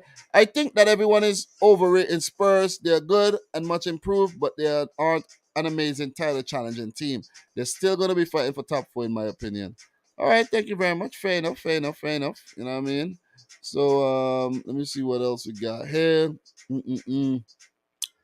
I can't read all the comments, but thank you very much for your contribution. So Forest signed Huang Weizhou and loan him out. Very strange considering he's already 29. So loaning him out is not like loaning out a high potential youngster. Yeah, I don't know, man. Some of these deals are weird, but who knows, man? Who knows why they make these deals? Who knows? I don't know. Maybe they signed him in case they're gonna go back down in the championship. I don't know. I really don't know why they're making all these signings, but they will make about 20 something signings. I think they would revamp their entire team and have just a handful of players from the championship season left back. So, with that being said, guys, we're going to keep it moving. Let's move on to the next game, and let me actually locate the game first. All right, I got it. And I forgot something when it comes to that one. I knew I forgot something when it comes to this one, but I could pull it up really quick though. The next game that I'm gonna talk about is Arsenal versus Fulham there. And okay, yeah. All right, I didn't forget anything. I'm just overthinking there. I actually wrote it down. So Arsenal versus Fulham, guys. We got 3 more games to preview, and we're gonna get through these games, man. Let's go. Let us go. We've been doing well. We've been live for 1 hour, 28 minutes, and 3 games left. God damn, Dom, you're doing a goddamn thing. You on a roll, baby. So Arsenal versus Fulham in a London derby. Are we gonna see another exciting London derby like we had at Brentford versus Fulham last week? Is only left to be seen. Spurs, Chelsea, that was good. So look, in terms of these two teams, Arsenal defeated Bournemouth 3-0 in their last game, while in the EFL Cup, Fulham lost to Crawley Town 2-0. I think they would be maybe relieved to get that competition out of the way so they could focus on survival. And in their last Premier League game, they defeated Brentford 3-2. What happened the last time Arsenal and Fulham met? Was a 1-1 draw. Fulham got relegated. They were 18th in the league that season. That in that game, Arsenal were 10th. That was April 2021. And previously, Arsenal went on to win 6 Premier League games on the bounce. The last time Fulham picked up a win over the Gunners was back in 2012 in a 2-1 home affair. So the wins against the Gunners are very, very, very, very scanty, to say the least. So in the all-time Premier League results, 30 matches, 21 wins for Arsenal, 3 wins for Fulham, and 6 draws. So very good record for Arsenal against Fulham here. So in terms of the two managers, This will be the first ever meeting between Mikel Arteta and Marco Silva. And Marco Silva's record against Arsenal is 50-50 with 6 matches played, 3 wins and 3 losses. For Mikel Arteta, 2 matches against Fulham, he has not yet lost a game, a win, and a draw. So, look, in terms of the transfer updates, guys, let us talk. For Arsenal, Ainsley Maitland-Niles to be offloaded. He's been linked with numerous clubs in the Premier League, while Nicola Pepe had been offloaded to OJC Nice on a 1-year loan, and Arsenal are actually chasing the likes of Yuri Tillemans and Pedro Neto to improve their very, very well-oiled units so far. So for Fulham, they chase Sergio Reguilon on loan, and they're also linking with PSG's Liven Kozawa. And I've read that Gambian international Musa Barrow has been linked, while Justin Kluivert deal is in the works as well. Also, Bordeaux are looking to bring in out of favor Fulham attacker Anthony Knockout. And that'll be it in terms of the transfer updates for both clubs. What's interesting here is Bert Leno will be coming up against his old team Arsenal. And another thing that I notice here, Paulo Gazzaniga is still a backup goalkeeper. God damn. Pray for the man, Paulo G. Anyways, in terms of player availability here, for for Arsenal, Reece Nelson is the only player listed as out. And while we're at Arsenal, Hector Bellerin still probably looking for a move out, where Real Betis is most likely his final destination. And he's not been in the news as of late, but maybe that deal is quietly being negotiated. And in terms of Fulham, Manor Solomon, Harry Wilson, these players remain out, while Niskens Kibano is a doubt. And guys, Niskens Kibano is named after the late Dutch great Johan Nieskens. I think Johan was his name, right? Johan Nieskens? Yeah, I think so. From the 70s, that great player from the 70s, great Dutch team. So, look, in terms of players to watch, man, for me, guys, I'm not going to click on any of these players, but I'm going to go for the Gabriels. And the reason why I'm saying Gabriels, Arsenal got 3 Gabriels on their team, and their names are Gabriel Magalhaes. There's also Gabriel Jesus and Gabriel Martinelli. And it's been said that Brazil are sending out a scout to watch all 3 players, and we could see all of them in the Brazilian squad for the World Cup. So Arsenal are looking good. I'm waiting to see what this young Marquinhos kid got. You know what I mean? I'm really, really willing to see what he got.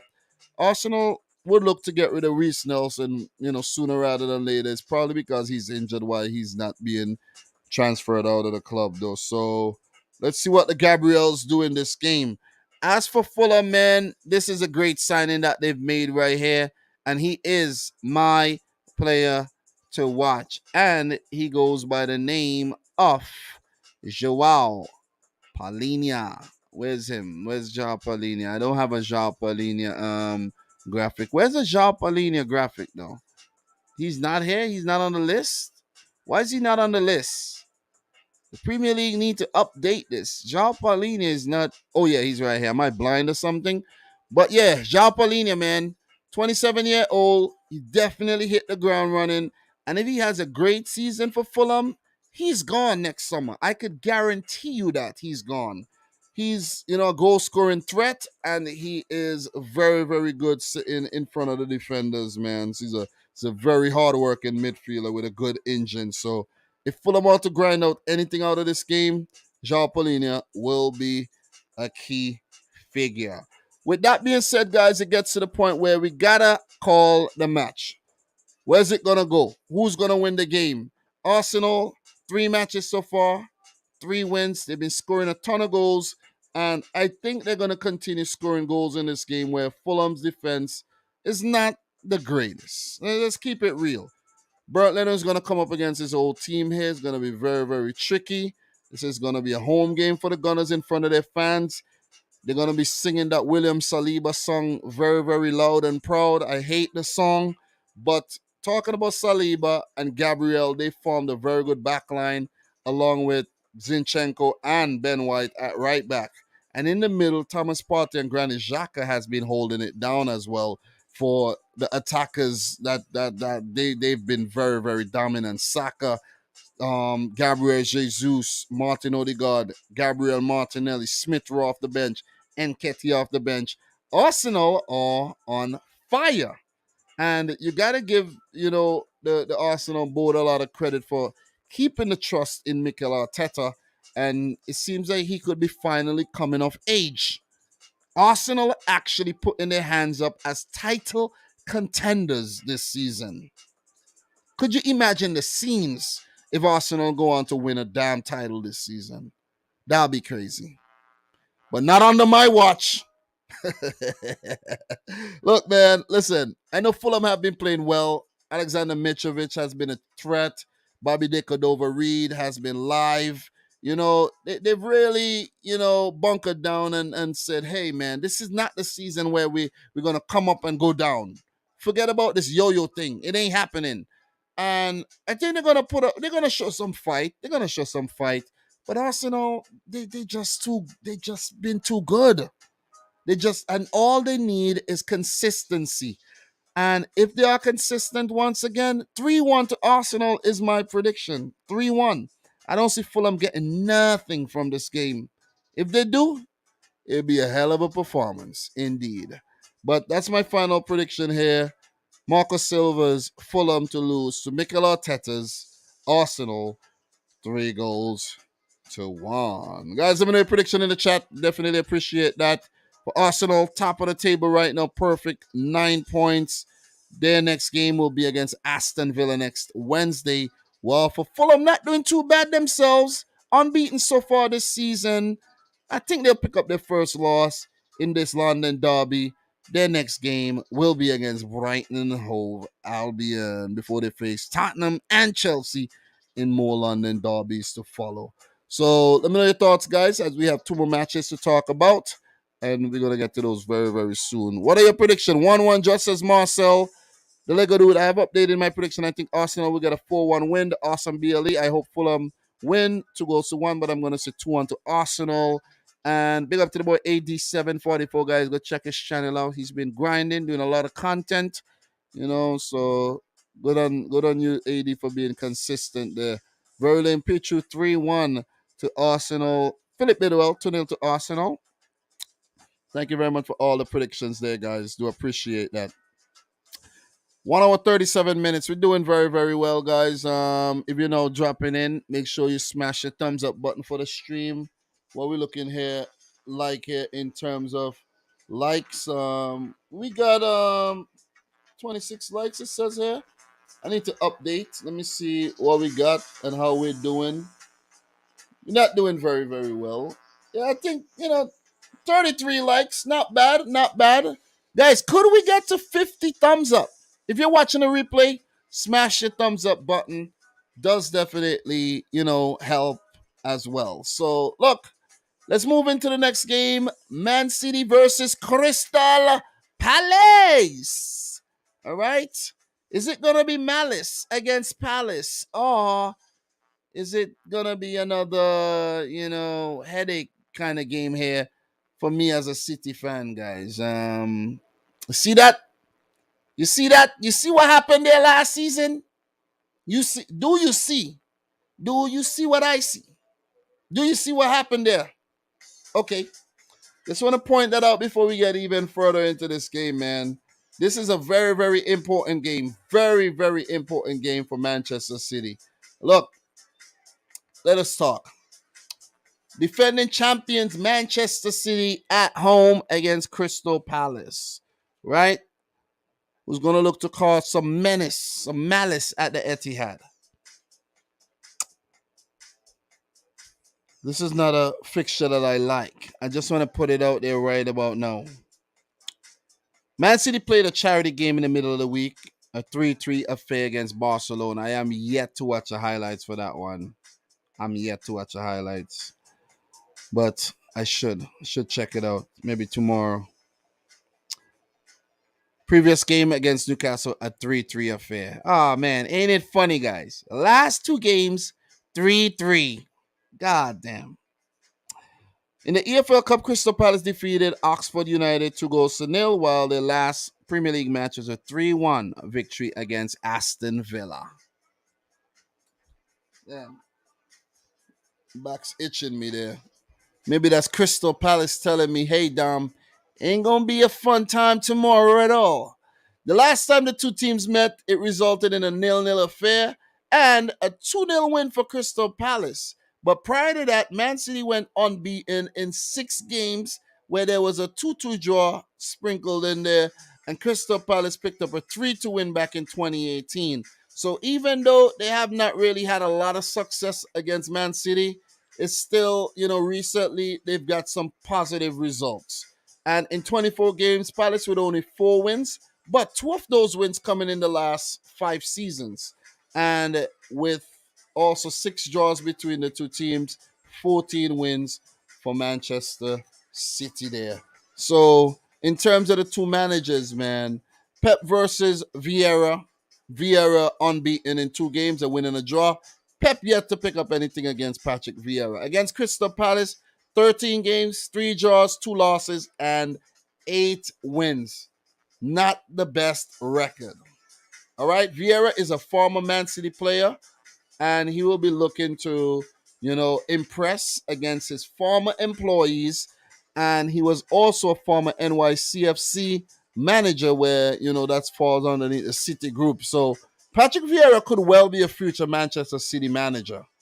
And I don't mind. I'll take him. I'll take him. You know what I'm saying? He's representing, you know what I mean? He is the only black manager in the league. And once again, I see what you're doing, Patrick Vieira. He got 8 black starters for Crystal Palace as well. I don't mean to make this about color or anything. Just want to point that out. I want to point it out. Crystal Palace, African FC. They're going to be very, very difficult to play. A lot of stamina, a lot of work rate, a lot of magic in that team. Maybe black magic as well. Oh, the wordplay on a whole nother level. So, I like to take the time to also say big up to Yaya Toure. Man. Oh man, I'm telling you, in that UCL draw, man, why did they do that? Why did they have to ask Yaya Toure about Man City and the Champions League? And he didn't even know what to say. That was the worst response I've ever heard. Why he didn't just stick to his whole thing about City would never win the Champions League? He should have just said it. You see what I'm saying? I think he was just trying to be professional. And he spoke so highly about Tottenham, right? Because they gave him a job. And City didn't give him a job, I guess. So, but Yaya Toure, man, I don't know, bro. I don't know. You blight us in the Champions League, I think. You definitely blight us. I think UEFA did that on purpose, too. I think they did it on purpose. Say, hey, Man City, in your freaking face. But anyways, let's get back to this Man City Crystal Palace thing here. In terms of the squads and some transfer updates, guys, for Manchester City, only transfer updates is just the Bernardo Silva whispers that Barcelona still want him. PSG came in for him, and the bids were rejected, and Bernardo will remain a Man City player for at least this season. Maybe next season he'll leave, but for now, he's a Man City player. And more to follow on that one, guys. So for Crystal Palace, I also don't have anything to talk about. They've been linked with a handful of players, but I've updated you on that recently, so there's no fresh updates for that one as well. So for player availability for Man City, Laporte remains out, while Nathan Ake and Jack Grealish are doubtful. For Crystal Palace, Nathan Ferguson, Jack Butland, James Tompkins, all are out injured, while James McCarthy is close to full fitness. Players to watch, man, for this game: Kevin De Bruyne and Erling Haaland. Okay, I did see that Erling Haaland won a penalty in the Barcelona game. He was clipped and he went down. People say he dived, but he was clipped. Mahrez put away a nice penalty there as well. So Look, I'm not a big fan of that charity game played in the middle of the week against Barcelona, where I saw Busquets and I think it was Busquets and Jody Alba, or Pique and Jody Alba, both went in with like a two-footed tackle against Mahrez. I'm like, what the hell is going on here? You see what I'm saying? Was this a charity game or was this a freaking Champions League final? What is up with that? So players could have got injured. Players could still be tired. So I'm not a big fan of that game in the middle of the week there. I know it was, done for a good cause, what I mean, for someone to raise, funds. They're going through some things and, you know, but still though, still, see what I'm saying? Not a big fan of that. But look, Kevin De Bruyne and Erling Haaland. I just love the link up between these two players and the work they do individually as well. Kevin De Bruyne, man, oh my God, oh man, I'm worried, guys. I'm worried that Man City are gonna struggle to replace him.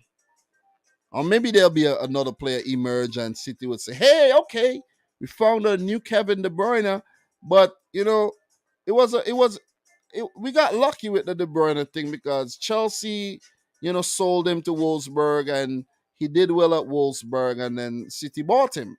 So it could be a situation like that again with the future, replacement of Kevin De Bruyne, where it might have to be a rejected player, go somewhere, does well. No one really want to sign him. Like, people are skeptical, and we pick him up. So, but Erling Haaland, man, 3 goals in 3 games. It's looking like he's gonna score 40 this season. Maybe not.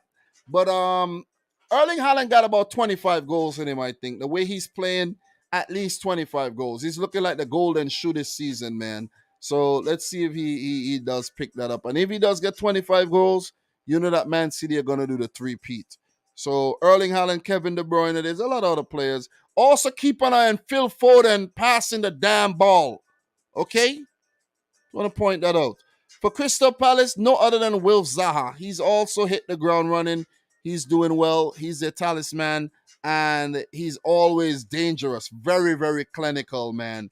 Yo, you let him get in behind, he'll put that ball in the far post like it's nothing. Beat the goalkeeper at the near post, dribbling ability, pace, skill. Zaha is a beast. So we also gonna have to keep a lookout on Eze, who is very skillful. Tyreek Mitchell, Mark Guehi, Anderson. These guys are gonna be very good in defense. This is gonna be a difficult game for Manchester City.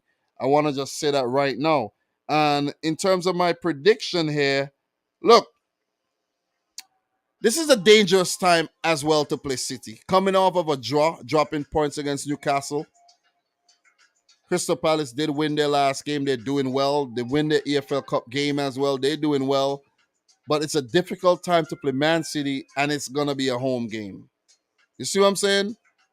So I think Pep is going to it takes every game seriously, but no time for experimentation. I don't want to see Sergio Gomez starting. I want to see Kyle Walker to make amends for the horrible game he had against Newcastle. Going to be Stones, Diaz, Cancelo, Rodri. I want no experimentation here. Gundogan, Kevin De Bruyne. Drop Foden. I mean it. Grealish, give him a start. Erling Haaland and Mahrez. Or play Bernardo on the left, Mahrez on the right, Erling Haaland to the center. The Grealish come off the bench as well. But that's my starting 11. That's my thoughts on the 11. Maybe Calvin Phillips will get a start. Who knows? But there's so much quality in this team, though. But for Crystal Palace, there's also a lot of quality. There's a lot of danger players with the likes of Schlupp playing well in the midfield, right? Michael Olise is a live wire. Mateta is hitting form. Hudson Edwards scored in the cup game, so he's building up some confidence there. Look, Czech Doucouré is going to be an engine in the middle. Look, this team is not going to be a pushover.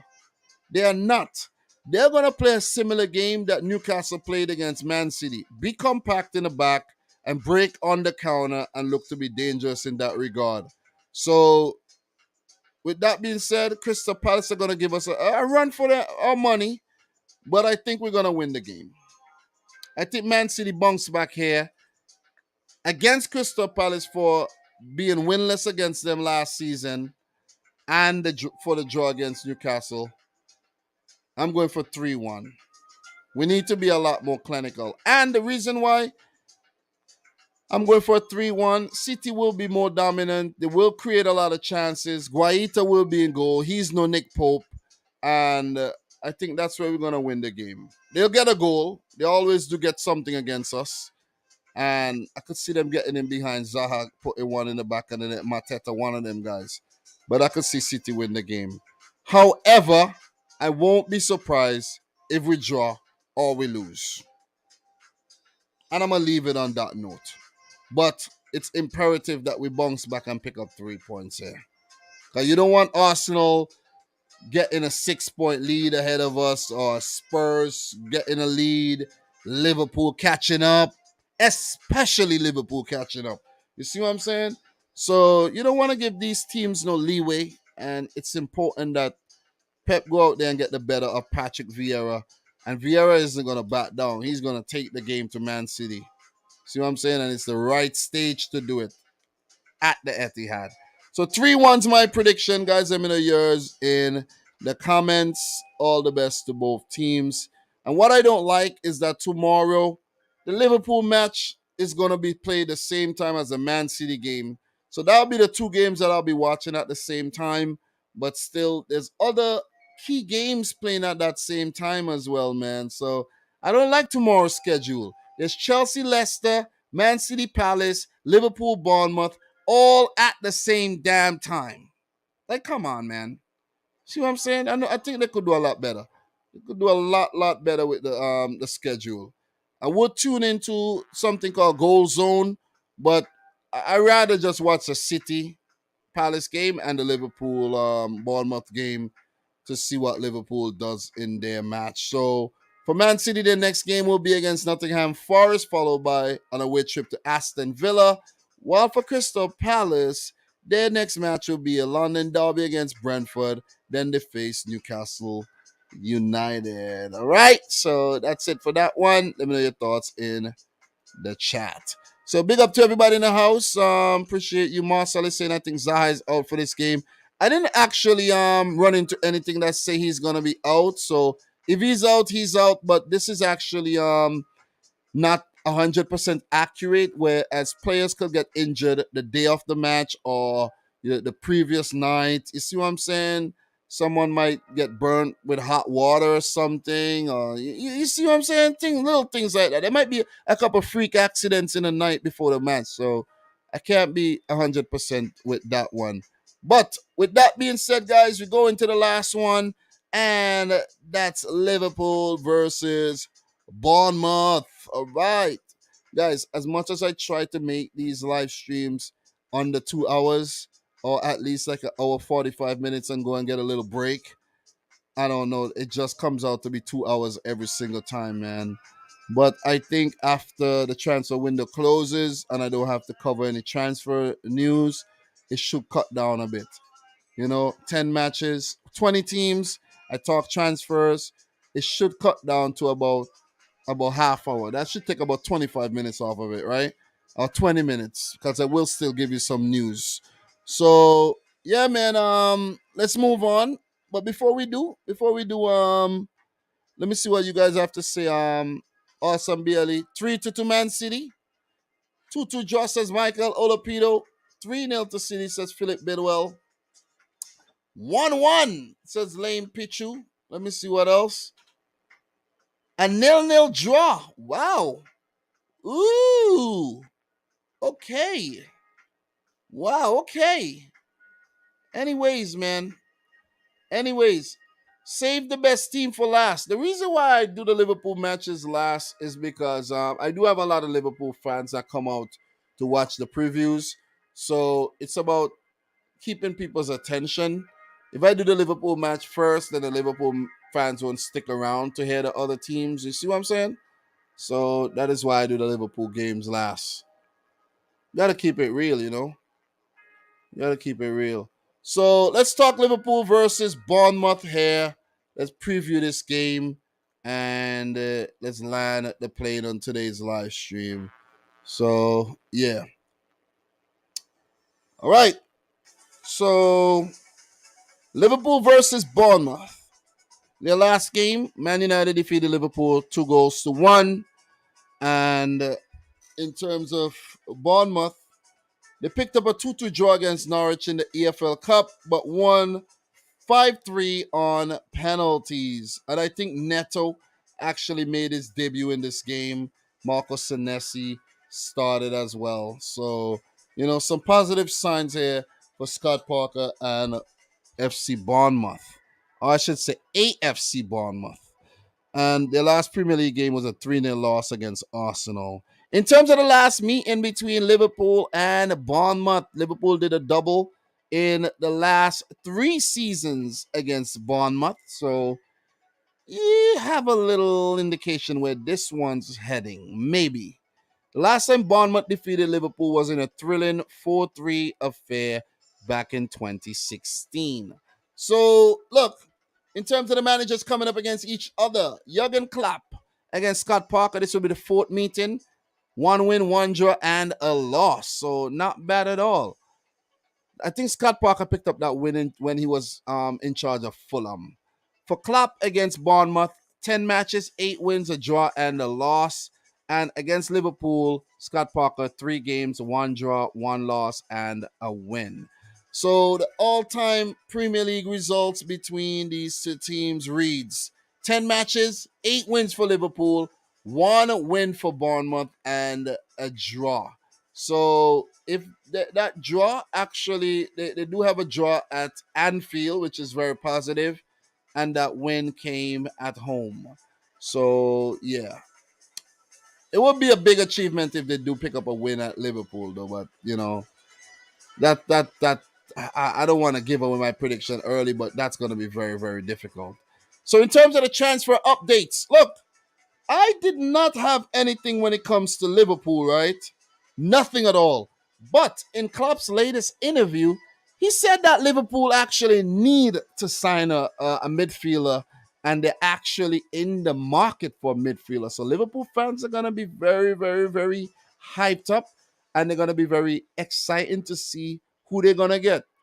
I haven't heard anything concrete in terms of who that midfielder is, but we know how Liverpool do their business. Maybe tomorrow, Fabrizio Romano is going to come out and say, oh, Liverpool are looking to sign such and such. I don't know who they're going to go in for, to be honest, but they're going to have to splash some cash, though, if it's going to be a quality midfielder. Who is it going to be, though? Who is it going to be? Have you guys heard anything? Because I haven't heard anything. Today's the first time I heard about it. Are they going to go in for Nico Barella? I don't think Barella, who's been linked to the move to Liverpool, is that answer, though. I really don't think so. You need a type of midfielder who will give you goals, who's prolific in terms of goals and dynamism in the middle of the field, could give you a lot of assists as well. Who could that be, though? I'm thinking, who is it going to be? Are they going to go for Gavi from Barcelona? He's been linked to the move to Liverpool.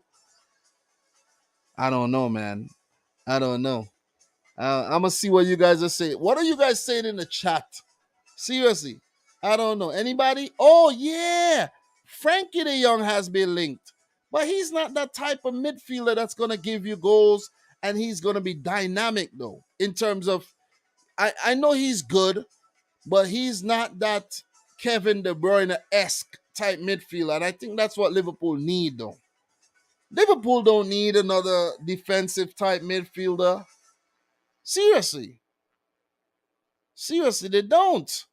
I want to see Liverpool bring in somebody who's capable of picking up assists, or else it will be just, why did you even waste your money and bring in another player? Seriously, man. Seriously, because Frankie de Jong, I'm pretty sure if I do a search on Frankie de Jong right now, he doesn't have 10 assists for Barcelona. I might be wrong, I might be wrong, but I think I might be right as well. So in terms of his stats for Barcelona, you see, I know what look, not bad.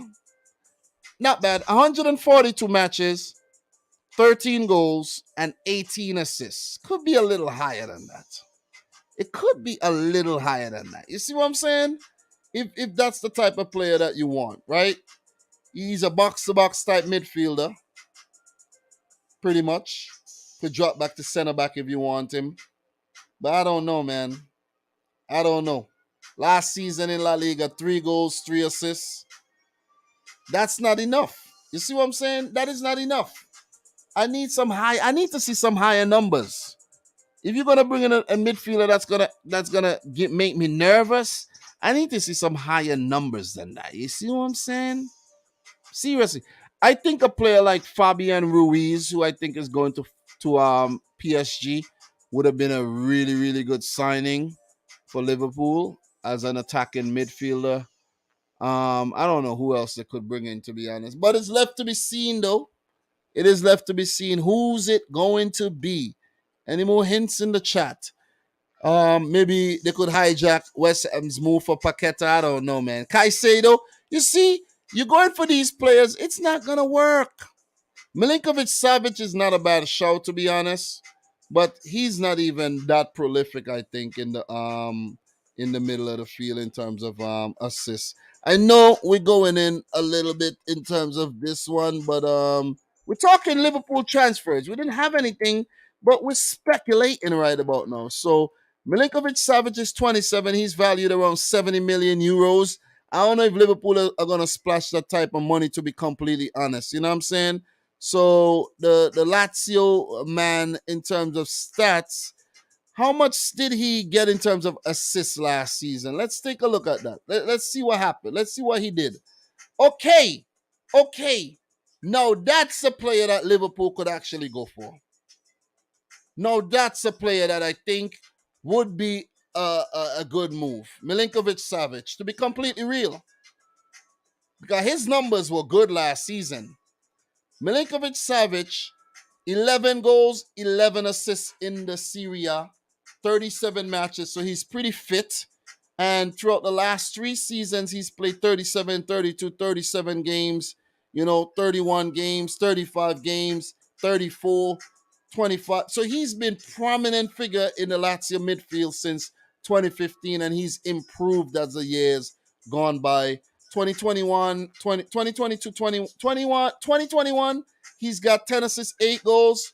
21, 22, 11 assists, 8 goals. And not to forget, all the other stats like key passes, big chances created. I'm pretty sure those are high. So better numbers than De Jong, if you ask me, man. So Milinkovic-Savic, you see what I'm saying? Sergei Milinkovic-Savic would be a great move for Liverpool if they manage to sign him. But I don't think they're going in for Sergei. I really don't think so. I don't think so. Listen, Liverpool might actually sign somebody and you're like, oh God, really? That's who you're gonna sign? Let's wait and see what happened, man. Let's wait and see. So in terms of Bournemouth, they've been linked to Ainsley Maitland-Niles, and that's about it. So in terms of player availability, Liverpool going through a bit of an injury crisis right about now, with Thiago, Jota, Matip, Oxlade, Chamberlain, Konate, and Calvin Ramsey all out, while Darwin Núñez still serving a suspension. Kevin Kelleher and Curtis Jones, along with Naby Keita, still remain doubtful. For Bournemouth, Davy Brooks, Joe Rothwell, Ryan Fredericks out injured, while Junior Stanislaus remain a doubt, and Jamal Lowe and Dominic Solanke are nearing a return. Players to watch for this game: Liverpool, big Virgil van Dijk. You on watch, bro. Been a bit suspect. You've been a bit suspect so far this season. 3 matches, no clean sheets, suspect. If Liverpool are to walk away with a win from this game, I need to see a better performance from Virgil van Dijk. I'm not pointing fingers at him, only him, but he need to do better. Seriously. I think he's been a bit too relaxed. Seriously. The fact that James Milner had to give him a scolding. He's been relaxed. Okay? So Van Dijk, step your blood cleat game up, or else Liverpool will continue to struggle. So, look, in terms of Bournemouth, the player to watch for me is Mark Travers. Is he going to get the start, or are we going to see Scott Parker go with Neto? Because if it was Neto in the penalty shootout, I didn't watch it, and they won it, that might instill some confidence in Scott Parker, and he might say, hey, Neto, you're up against Liverpool. So I think it would be a wise choice, actually, to go in with Neto against Liverpool, to go in with your best possible team if you are to stand a chance of picking up anything from this game. Dominic Solanke would have been nice in this match, like a homecoming former Liverpool man. Liverpool made a lot of money from Dominic Solanke, and he flopped when he went to Bournemouth in the Premier League, but did well in the Championship. The same goes for Ryan Brewster. Liverpool, famous for swindling teams out of a whole lot of money. You think Joel Ward as well. You just think numerous players, man. And it would have been nice to see Solanke playing this game from the start. Who knows? Maybe he'll be fit enough, but let's wait and see. So, with that being said, guys, it brings you to the point where I let you know who I think is going to go on to win this match. Liverpool has started out very badly. It's been a horrendous start to the season. Unprecedented stuff. Uncharacteristically, they are 16th in the league after 3 matches, right? 2 draws and a loss. I can't believe this, but it's still early. It is still early, guys. So I'm not going to make bold predictions and say Liverpool are going to come in 10th. Because remember that season when they struggled, they still bounced back to finish 3rd. You see what I'm saying? So the team does have a lot of, grit, a lot of character, and expect them to bounce back and, thrive through adversity. Or maybe they won't. But the track record said they will. They've been the only team that has really been giving Manchester City a run for their money across the last 5 seasons. The only team. You know what I'm saying? And maybe if it wasn't for Liverpool, the league would have been, sponsored by John Deere by now. And I mean, when I say that, I mean Farmers League. John Deere, Caterpillar, you know what I'm saying? But, farmers... Oh my God, man. Sponsored by Purdue, sponsored by Dole and these companies, But yeah, Liverpool been giving Man City a run for their money. But is it going to be another head-to-head battle between City and Liverpool this season? Right now, it doesn't look like it. But for Bournemouth, good win at the start of the season, but followed up by 2 losses. The fixtures have not been kind. Arsenal, Man City, and now Liverpool. I think Scott Parker would be kind of happy to get these, fixtures done and dusted with, so he could move on to the so-called easier ones where it's more likely to pick up points against. But if they are to get something against Liverpool, this would be the perfect opportunity to do so.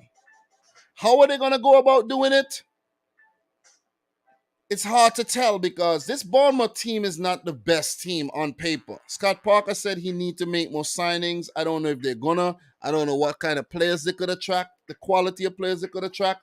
So I think it's a mismatch on the day when it comes to quality, but it's the Premier League. Anything could happen. Bournemouth could go out there, be brave, get an early goal, get a second, and put Liverpool under a lot of pressure to at least walk away with a point from this game. I think Bournemouth will score a goal in this match, but I think Liverpool would run away with a 2-1 victory and pick up their first win this season. Note, I've predicted Liverpool to win every one of their games so far, and they haven't. People might be like, damn, you're jinxing us. No, it can't be me. Don't blame me. Please don't. Please don't, man. Liverpool have not played with the same intensity, the same pressing, the same fight, the will. I haven't seen it. It's been lacking. Plus, there's an injury crisis. And you know that could be the excuse where you'd have a clutch player like Diego Jota to call on if you need, Matip or Konate at the back instead of a Gomez or Nat Phillips. You see what I'm saying? So Fabinho has been out of the team, back in, you know what I'm saying? So Henderson has not been playing well. Thiago hasn't been in the team. So it's been a lot of problems at Liverpool. Fair to say, they've had their problems. And as a City fan, look, if we had those kind of problems, I would have felt a kind of way where I would not have been confident that we would have won. We could win the title with all these key players out injured. So, let's see how these players recover, how fast they do, and how it affects Liverpool's season. So far, it's not been good, but I'm going for Liverpool to bounce back, guys. Let me know your thoughts. They need it. If they don't, yeah, 4 matches, no wins, no title. I can't see it. You see what I'm saying? It's very unlikely. Very, very unlikely. So that's my thoughts on that one, guys, in terms of who the teams play next for Liverpool, who are 16th in the league. Their next game is against Newcastle. Then they face Everton in the Merseyside derby. As for Bournemouth, who are 15th, so they are one place above Liverpool, which could give them a bit of confidence going into this match. They have a match against Wolves. Then they do have Forest and Brighton coming up. So some kind of fixtures on paper for the Cherries. So guys, what are your thoughts, man? Big up to everybody. Bambi Rose is saying 2-0 to the Reds. Salah got to step his game up, definitely. Luis Diaz, all these guys got to put their hand up and play well. Michael Olapido, 2-0. 2-0, Liverpool win. Let me see what we got here. Oh, yeah, Mupe to Everton done. Yeah, that's pretty much done. Yeah, I knew that was done. Let's see what else we're going to have here in terms of prediction here. Liverpool should sign Harry Maguire. He'll be better than Van Dijk, bro. I don't know, bro. Van Dijk is on fraud watch. Definitely is on fraud watch. I like that though. I like that fraud watch thing. So I think I'm gonna use that going forward when I'm watching a player for the wrong reasons. Fraud watch. You on fraud watch, bro. All right, got my eyes on you. You fraud. Man, Bournemouth pull off a 2-2 draw. Newcastle beat Liverpool 2-1. Everton lose 2-1. I don't know, bro. Let's not get too ahead of ourselves, man. You know what I mean? Let's not. So, as much as I enjoy Liverpool failing right now, as a Man City fan, it's still early in the season. Okay, guys? Still very, very early.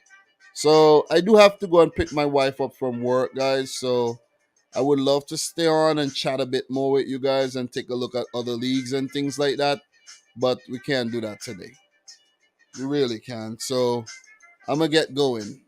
I'm going to hop in my car, drive, pick up my wife, and, I got work in the morning as well. I got to get up at 4:30 a.m. Okay? And I got quite a lot of games to watch tomorrow where I'm going to be watching 4 matches tomorrow. Let's take a look at the fixtures once again, guys. Let's take a look at the fixtures and the matches that I'm going to be tuning into tomorrow. Of course, the early game, Man United versus Southampton, where I'll be so sleepy when these games are playing. So I hope it's exciting to keep me awake while I'm at work there.